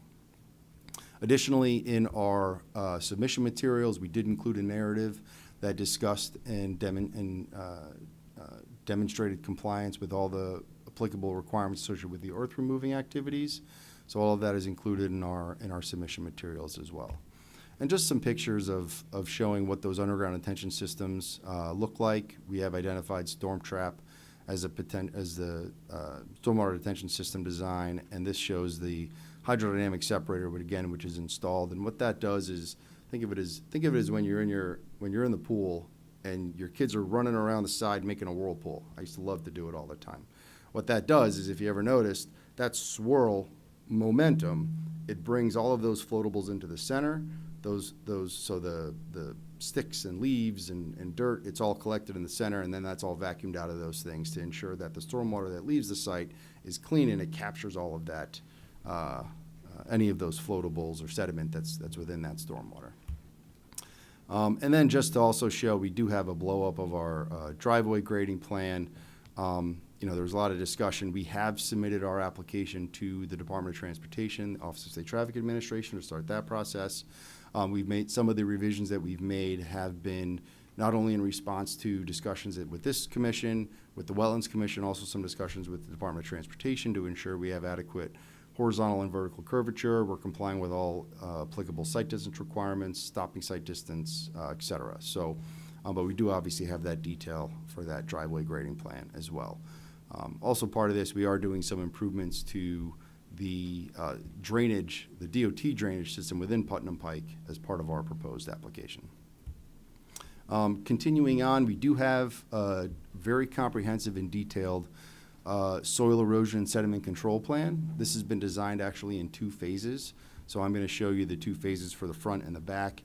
First, we need to make sure that we're able to design a soil erosion and sediment control to address the initial part of site disturbance. So as we're removing trees, starting the earthwork operations, et cetera. And then we have a phase 2, which really kicks in as a lot of the infrastructure starts to be completed, the installation of roads, utilities, pavement areas, building construction, things like that. So again, this has all been designed, and it is in accordance with the Soil Erosion Sediment Control Manual, and it'll fully comply with any and all those applicable requirements for ensuring that there will be no sediment-laden water leaving the site or being tracked into the road or anything like that. And then this is the phase 2 plan, which again highlights a lot of those soil erosion sediment control measures, which will remain on site throughout the entire construction duration to ensure that there's no adverse impacts during construction. And then this is just some of those more detailed plans. You can see it's been designed and modeled in a way that each sedimentation trap and basin as part of that construction is sized to ensure that it can adequately collect and convey and attenuate all of that stormwater runoff during that construction activity. Here's phase 1, and then you go into phase 2 again, which is once the building and a lot of the other infrastructure is being installed. Same goes for phase 2 for the easterly portion of the site. Again, it's been designed in phases to ensure that there is no question that this can be constructed adequately without any adverse impact to the surrounding areas. From a utility standpoint, we have our overall utility plan, and again, we have some blow-ups. So as I indicated, as part of this, we are proposing to provide an extension of the water main down Putnam Pike, approximately 1,920 linear foot water main extension. As part of this, there will be a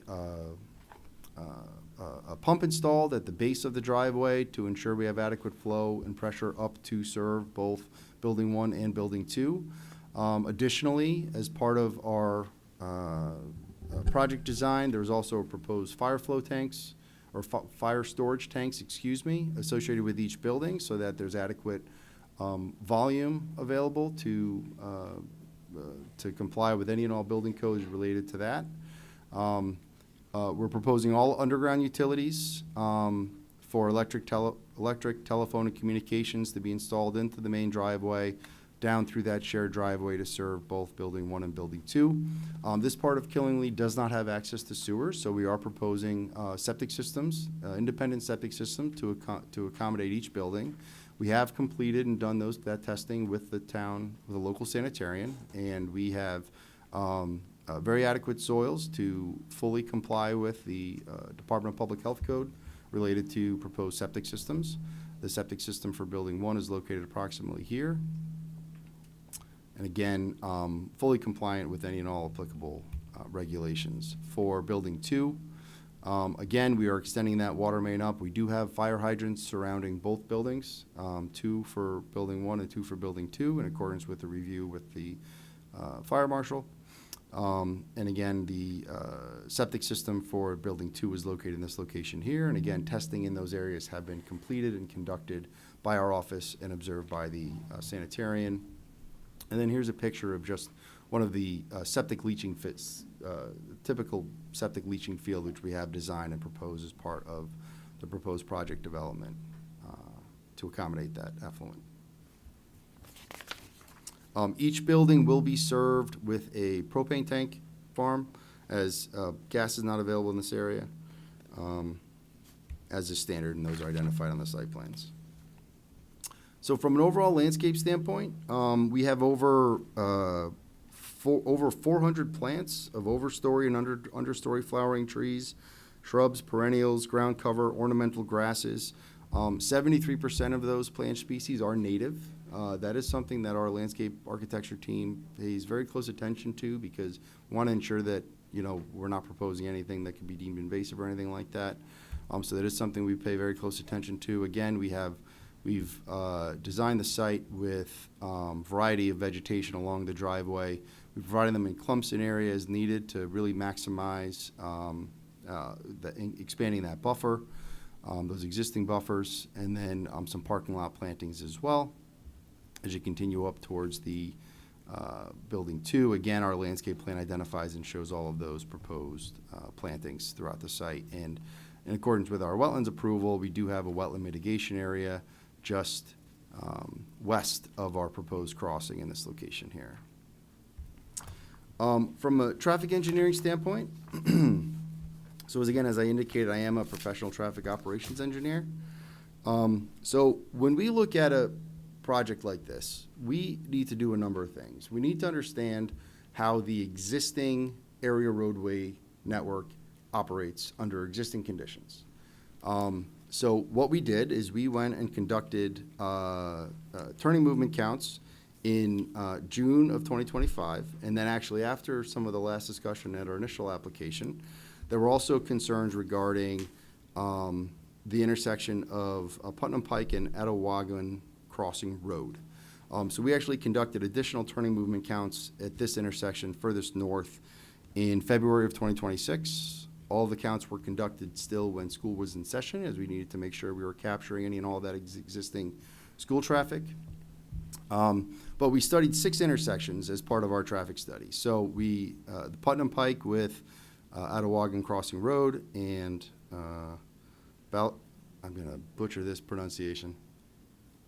Blueville Road. We studied Putnam Pike and the Killingley High School driveway. We analyzed, obviously, our proposed driveway and the build condition. Putnam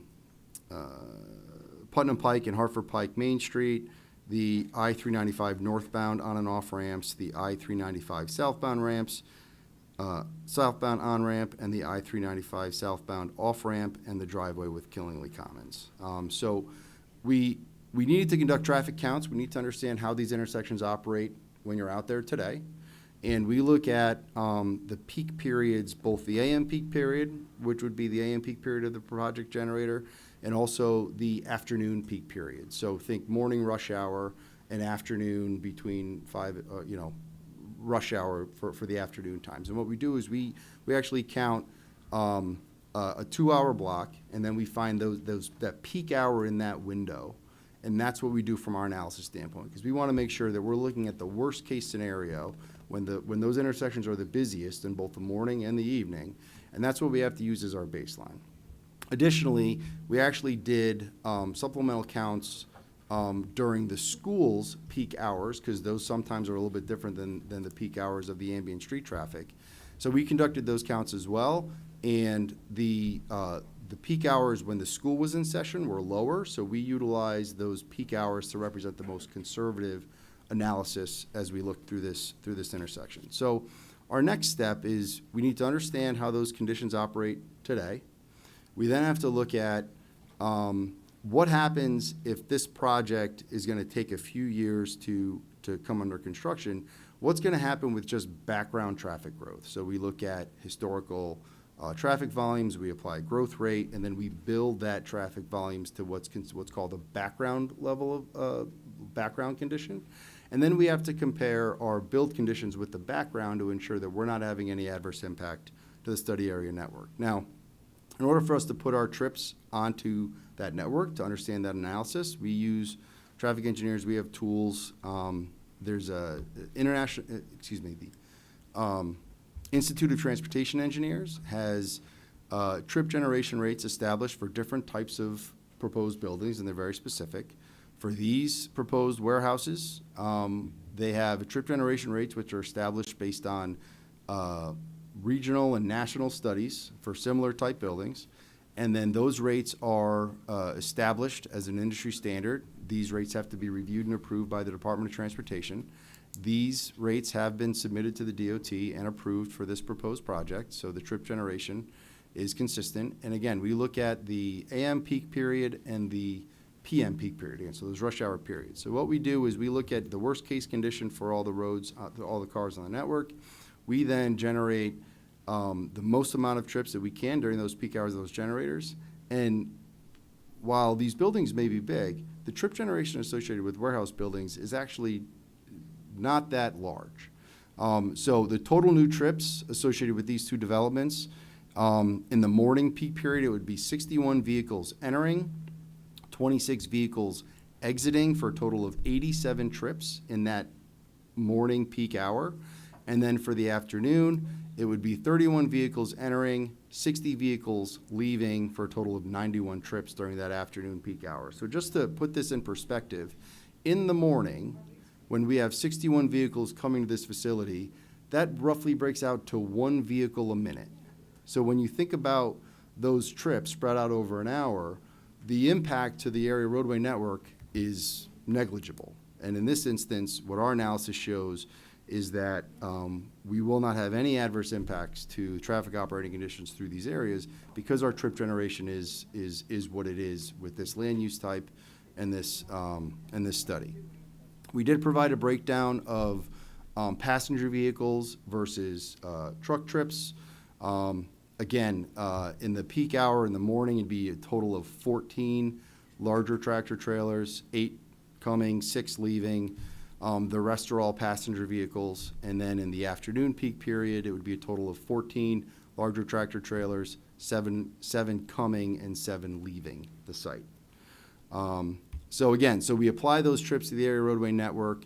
We determine the operating conditions and the build condition. And again, as identified in the traffic study, we are able to maintain acceptable levels of service at all 6 of the intersections studied. And we're confident the project will not have an adverse impact. We have, as I mentioned, we have submitted to the DOT. They have approved our traffic volumes. We are working on some comments with them, primarily regarding to drainage within Putnam Pike. There were no real traffic concerns. They wanted us to install another ATR to get actual speed data along Putnam Pike, which we did do. And that actually helps confirm and reinforce some of our site distances, which we've included in the study. I'm just going to go through some of those with you. So we do have the adequate, this is our driveway. This is for vehicles leaving our site. We have the adequate site distance in both, looking in both directions, both north and south for cars. Addition to that, we have our profile views to show that there's more than adequate site distance looking in both directions. We also provided a separate figure for just horizontal site distance for trucks. As you can imagine, site distance and turning movement distance for trucks and cars are different, because cars are at 3.5 feet above the ground and trucks are a little bit higher. So we have different requirements we have to meet. And we do comply and meet all applicable requirements for intersection site distance for both passenger vehicles and larger tractor trailers. And again, we include the profiles for both, which is part of what we had to do, is going through our DOT submission. So just in conclusion, from a traffic standpoint, you know, in accordance with standard traffic engineering methodology, we've conducted our trip generation appropriately, and we have been able to demonstrate that the proposed development will not have an adverse impact on traffic operating conditions for the area roadway network. I have a question about that. Sure. Because a busier time that you didn't mention is from 2 to 4:30. That's when the school buses are coming out. Mhm. That's when people coming. And you didn't check that We- time area? We actually did. So we actually conducted, You told us the time that you did. we conducted additional counts when the school was in session in February. The AM school peak was 7 to 8 AM, and the PM school peak was 2 to 3 PM. So we looked at the peak hours associated with the school traffic itself. What we determined from our counts is the volumes on the road between 2 and 3 o'clock, when the school is at its peak, the volumes are still lower for the rest of the roadway network when they're lower than what those traffic volumes are for that peak hour between 4 and 6. I have been there, so I've been in that situation where myself and another car had to back up so that someone could make a curve. We already have traffic problems there, so that's something that really should be looked into. The Department of Education, the Board of Ed, is very, very, very concerned. They sent a letter. Maybe you should get a copy of it. And they're concerned about several things that I would wish you would look into. Because there is a traffic problem there now, so I don't know how it's going to be better, but. We can, again, and included in our traffic study, we included the volumes for the various periods we analyzed, and we heard the commission loud and clear at the last time. We wanted to go and include those counts of the schools to determine exactly what the volumes were to make sure that we were analyzing the most conservative analysis. I don't believe we've seen that letter from the Board of Ed. Do you have that, the letter from the Board of Ed? It's in the citizens' comments that were passed out tonight. I'll make sure that we get Okay. you a copy of that. Yeah. I think it was just received over the weekend, so it is posted on the website as well. Okay. We will certainly review that and take those into consideration. Okay. And again, we want to look I at. have one other quick question. Sure, of course. And it might not even comply. Do you know what are in those units? What is being stored there? We do not, we do not do know. not have tenants identified for those proposed developments. So you don't know if there's explosives? You don't know if there's dangerous? No, so distribution centers are a permitted use. Thank you, Kevin. They are a permitted use, subject to special permit approval. The likelihood of those things being stored there are incredibly low. I will assure you that that is, No, you that will can't not be the assure me case. because you don't know what's in there.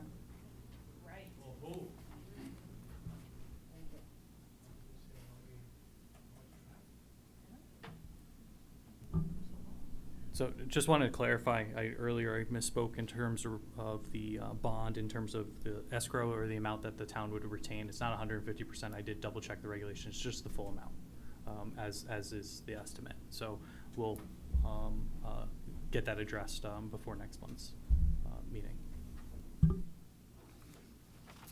So, so just to that point, again, the use, which is what we're here seeking approval for, is permitted under the regulations. As Jonathan indicated before, as part of our wetlands approval, because of an aquifer, if there are any potential uses associated with that aquifer protection area that would trigger that review, we would have to go back before that commission.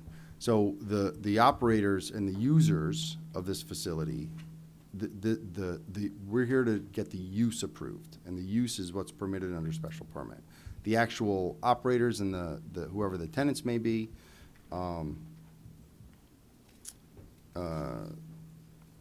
if need be, we would have to go back to the Wetlands Commission to review that with them. Concern is more that you don't know what's in those units. That's a big concern. And the other concern is, I've been in that traffic. And you were saying you looked from 5 o'clock to, or 4 o'clock, what, you didn't, 2 o'clock to 4:30 is the busiest with the school buses. And Okay, yet, so- that wasn't the time that you mentioned. Okay, so maybe a non-traffic engineer. What Kevin is saying is that he looked at the peak hour. He also looked at the peak hour when there's most traffic on the road. He also looked at the peak hour for just the school. Well, he didn't say that. I think he did. And so Okay. what he's saying is that the true peak hour has more traffic than the so-called school peak hour. And so therefore, he has to design this in a way that is in the most conservative fashion possible. And that is when there is the most traffic on the road. There is more traffic on the road during the true morning and evening peak hours than there is when the school buses are leaving.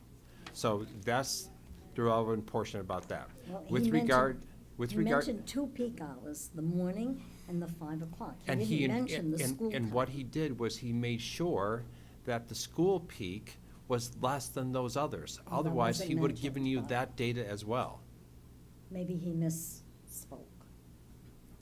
I don't think so. So let's talk about the warehouse use.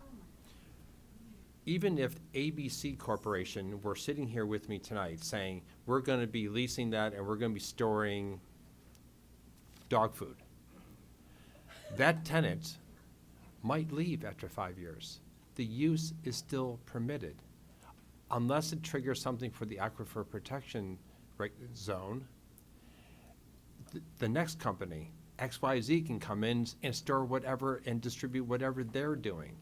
This is not a constant oversight as to what every box that comes into that building. This is a permitted use, and you are to look at your special permit criteria to determine whether or not to approve or deny the application. I would suggest that we comply with all relevant special permit criteria. My concern is if you don't know what's in there, and there's explosives, or there's something dangerous, there are people living in that area. That's a concern. There are 2 residential homes. I would tell you, though, that if you look at our site plan, and maybe Kevin has an aerial that is from a much higher perspective, there is virtually nothing around us. There is nothing around us. There's our site in yellow. There's 2 homes, one of which is in a commercial zone that is located to our west, and one other in a residential zone. There is a vast amount of space between us and the high school. There is literally, we have no ability to impact anyone as a result of what's taking place on our property. If you had something there that was explosives and it started a fire, that is a big problem, and your uphill is going to be coming down. So that's just my concern. No, it is, we appreciate your concern. It's a valid concern. The good news is that any and all concerns related to whatever may be housed there or who the user is, that is all regulated and governed by the building department. So for example, depending on what this building was, and there are fire suppression requirements that are needed for both the building type and for what is in that building. So let's just say that if this warehouse has racking that exceeds a certain height, that needs not only fire suppression for the building itself, but also fire suppression within those racks of storage. So all of that is looked at during that building permit review process to ensure that the building is designed to address any and all concerns that you're mentioning. So I don't want you to think that we're, that isn't being addressed as part of a review process, because that is built into the building permit and building code review as part of that building permit process.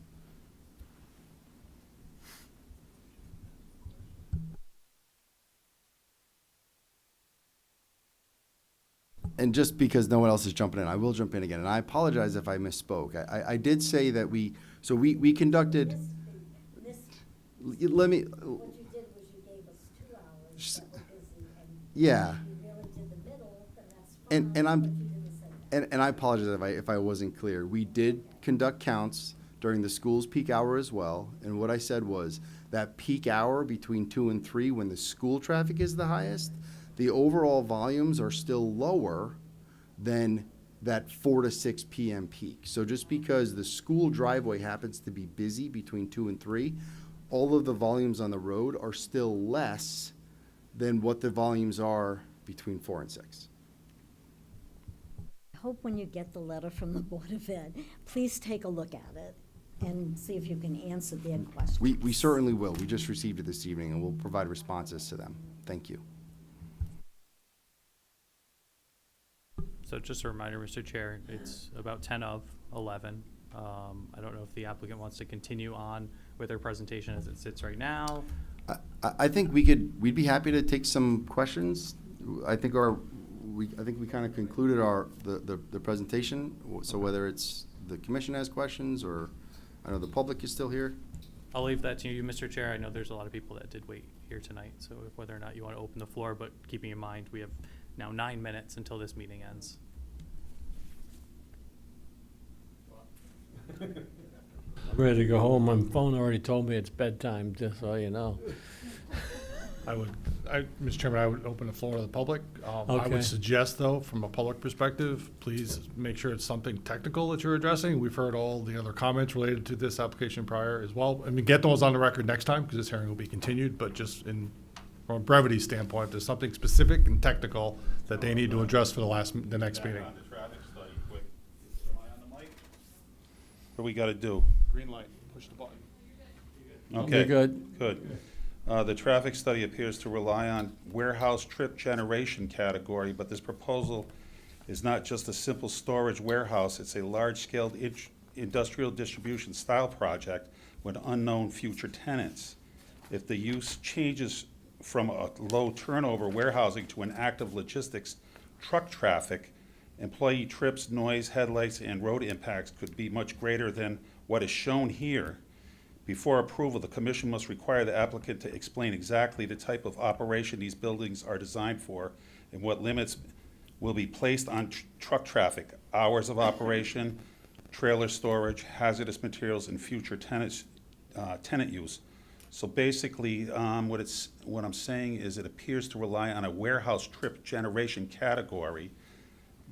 It's not just based on a simple storage warehouse. So the way this thing is generated, it's based on a certain type of, I'm saying a lower generation traffic study, and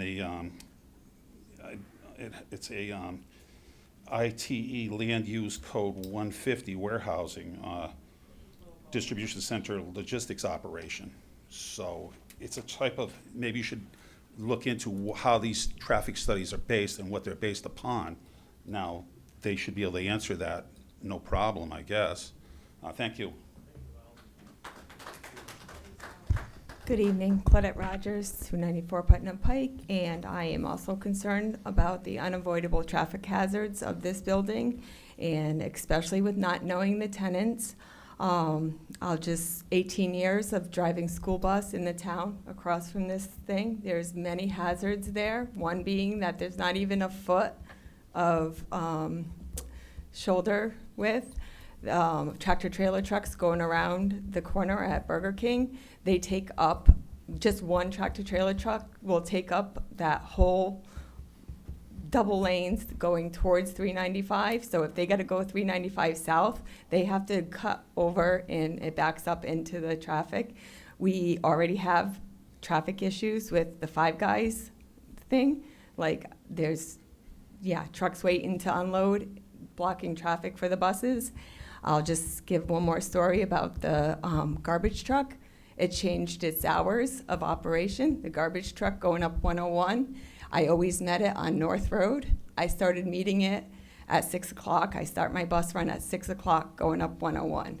6 o'clock, the garbage truck is going up there. Buses, 3 buses are stuck behind it. 3 buses trying to get around one garbage truck. And there was an accident that same morning. My bus aide and I are like, oh, this is an inconvenience. A bus trying to get around one garbage truck. That just shows you one garbage truck can cause there was a 3-car pileup that morning because the first day of this new driver on a garbage truck run, because I didn't meet him on a back road. I couldn't imagine meeting 4 tractor-trailer trucks.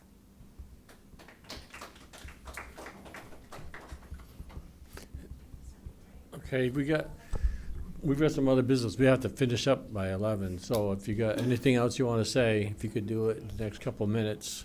And you can always come back next month, because this is going to be continued.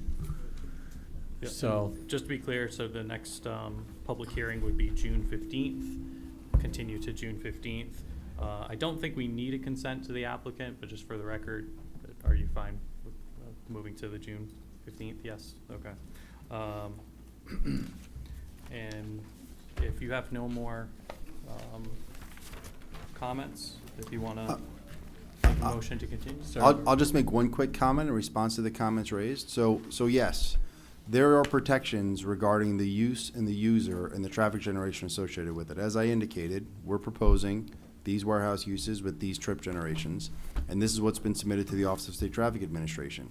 If, for some reason in the future, a different type of use wanted to come into one of these buildings, we would be and that use had a different trip generation rate than what we're proposing, we would be obligated to not only come back to this commission for reapproval, but also to the DOT, because they want to mandate that we are mitigating any potential impact that we have. So if there's a change in a user or a use that is more intensive from a traffic standpoint, we have an obligation to come back, do a new study, do a new analysis, present that to you and to the DOT. So the DOT offers an additional belt and suspenders approach to this review from a traffic standpoint.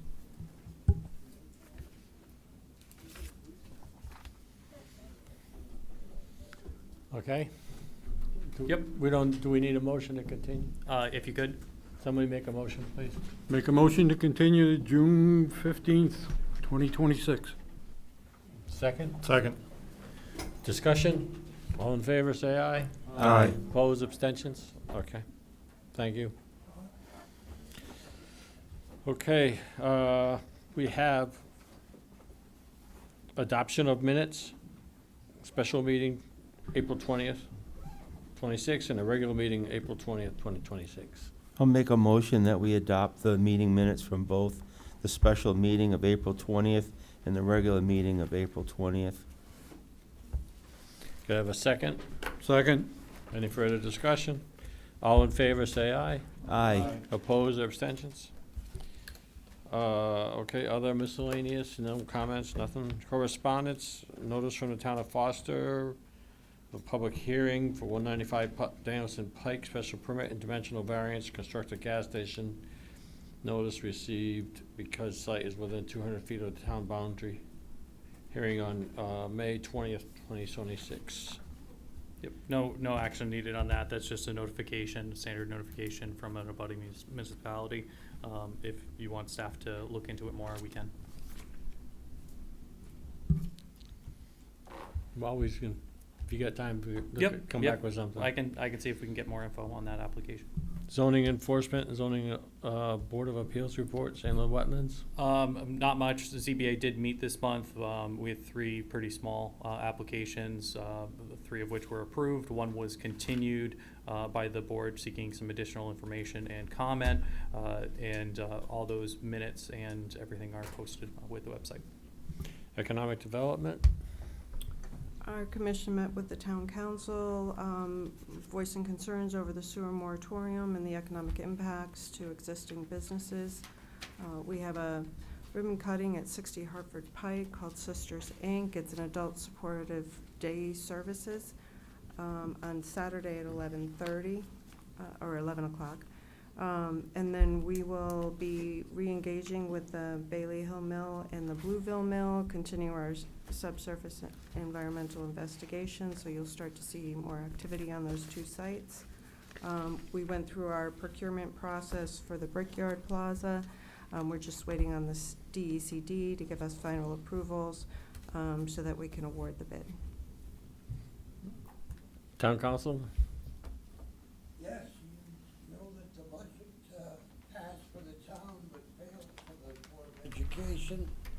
And And so we're going to meet tomorrow night to try to set a new numbers for the Board of Education so tags. we can Name go tag? back out to a vote Name again. tags. Thank you. Okay, anything else from anybody? Motion to adjourn, motion? I guess I made it, and he seconded it, and all in favor? Oh, you made it, good, there you go.